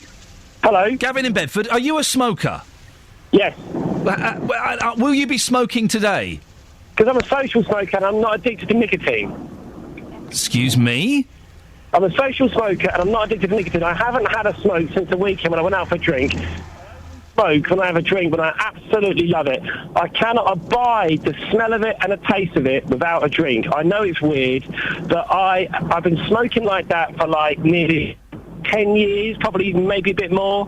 I'm not addicted to nicotine. I can smoke when I like, and I love a beer, and I've got no intentions of having a cigarette today, and it doesn't bother me in any way, shape or form. Justin, do you buy this? I hate people like Gavin. I absolutely hate them because they can smoke when they want to and not get addicted. But that wasn't the challenge, Ian. I'm looking for somebody who is a smoker, who's smoking 20 cigarettes a day, who won't be smoking today. Sorry, Gavin, but that's no good. Do you want me to cut him off, Justin? Yeah, cut him off. Gavin, I apologise, Justin. Okay, Sorry. No, that's fine. Listen, it's fine. You've set the challenge. Yeah. I don't buy these. I'm not addicted to nicotine, people, either. How can they do that? Barry's in House and Regis. Good morning, Barry. Good morning. Are you a smoker? No, I never smoked. Oh. Are you going to smoke today? What I was going to say was, yes, we've now covered all the cigarettes up in supermarkets. Yep. Left them all opened in little shops. Yes. But this weekend I was staggered when I saw the price of cigarettes on one of the soap operas that had a close-up of it, and gone up to £7 for 20. Yeah, is it at least? Surely that puts people off more than covering the flipping things up. Yeah, I don't think that this covering them up makes any difference, to be honest. I think people would still... If you want a fag, you go. But again, Barry, thank you for calling in. But you're not what we're looking for. 2 minutes to go, Justin. It's not looking great, is it? There's got to be somebody out there, surely, because when I was smoking 10 years ago, these days were significant, and today, of course, the 30th anniversary of No Smoking Day. 2 minutes. Somebody give us a call if you are a smoker, and you won't be smoking today. We'd like to hear from you. Let's try. Hang on a second. We've got another call. Wow. Basil's from Houghton Regis. Good morning, Basil. Good morning. Basil, are you a smoker? Yes, I am. How many do you smoke? I used to smoke about 20 a day. Yeah. How many do you smoke now? Well, I've been cutting down since a few months now. Yeah. I went from 20 to 15 to 10 to 5, and then now I'm smoking like... Okay, so you smoke about 5 a day. Will you be smoking any cigarettes today? No, I was about to smoke when I heard your radio, and no, I'm not going to smoke. Hey! Hey, we did it! And are you going to stop just for today and spark up tomorrow? Or is this it, Basil? Are you finished smoking forever now? Not forever from today, but it will be in the future, I think. Okay, and then we've stopped him smoking in the future. But it'll spark up tomorrow. Well, Justin, we've had a positive impact. Absolutely. Now listen, we have. You've done a cracking job today. Go and have a cigarette. You deserve one. Thank you. Good lad, Justin. He's worked hard. He deserves a little smoke, I think. Excellent stuff. Well, I feel we've had an impact on Basil's life. That's wonderful. Makes all of the pain worthwhile. Here's the travel news now with Adam. Beds, Hearts and Bucks travel. BBC Three Counties Radio. Cheers, Ian. Kimpton Road through Kimpton. We're still hearing reports that's blocked in both directions because of an overturned vehicle between the High Street in Kimpton and Tanyard Lane in Codicott. Any updates on that would be very much appreciated. If anyone's in the area and is stuck, do give us a call, 08459 455 555. Southbound M1, that's queuing between Northampton and the Newport Pagnell services. If you're heading for the M25, it's still very busy this morning. Clockwise slow at the junction 25 for the A10 Enfield. Anti-clockwise slow from 27 through to 25, then again from 18 at Chorleywood round to 16 at the M40. You'll also find queues on the A10 through Cheshunt. Speed sensors have been showing that slow for a good hour and a half now between College Road and the Winston Churchill Way. Better news for the trains though, because pretty much everything is running to time. Adam Glynn, BBC Three Counties Radio. Adam, thank you. Well, there we go. If you missed the show today, I thoroughly recommend having a sneaky little listen on the BBC iPlayer, particularly from about 7:45, when it started to get a bit fiery. Back tomorrow at 6. Do stick around, though. JVS is up next. Ta-ta. Getting beds, hearts and bucks talking. This is BBC Three Counties Radio.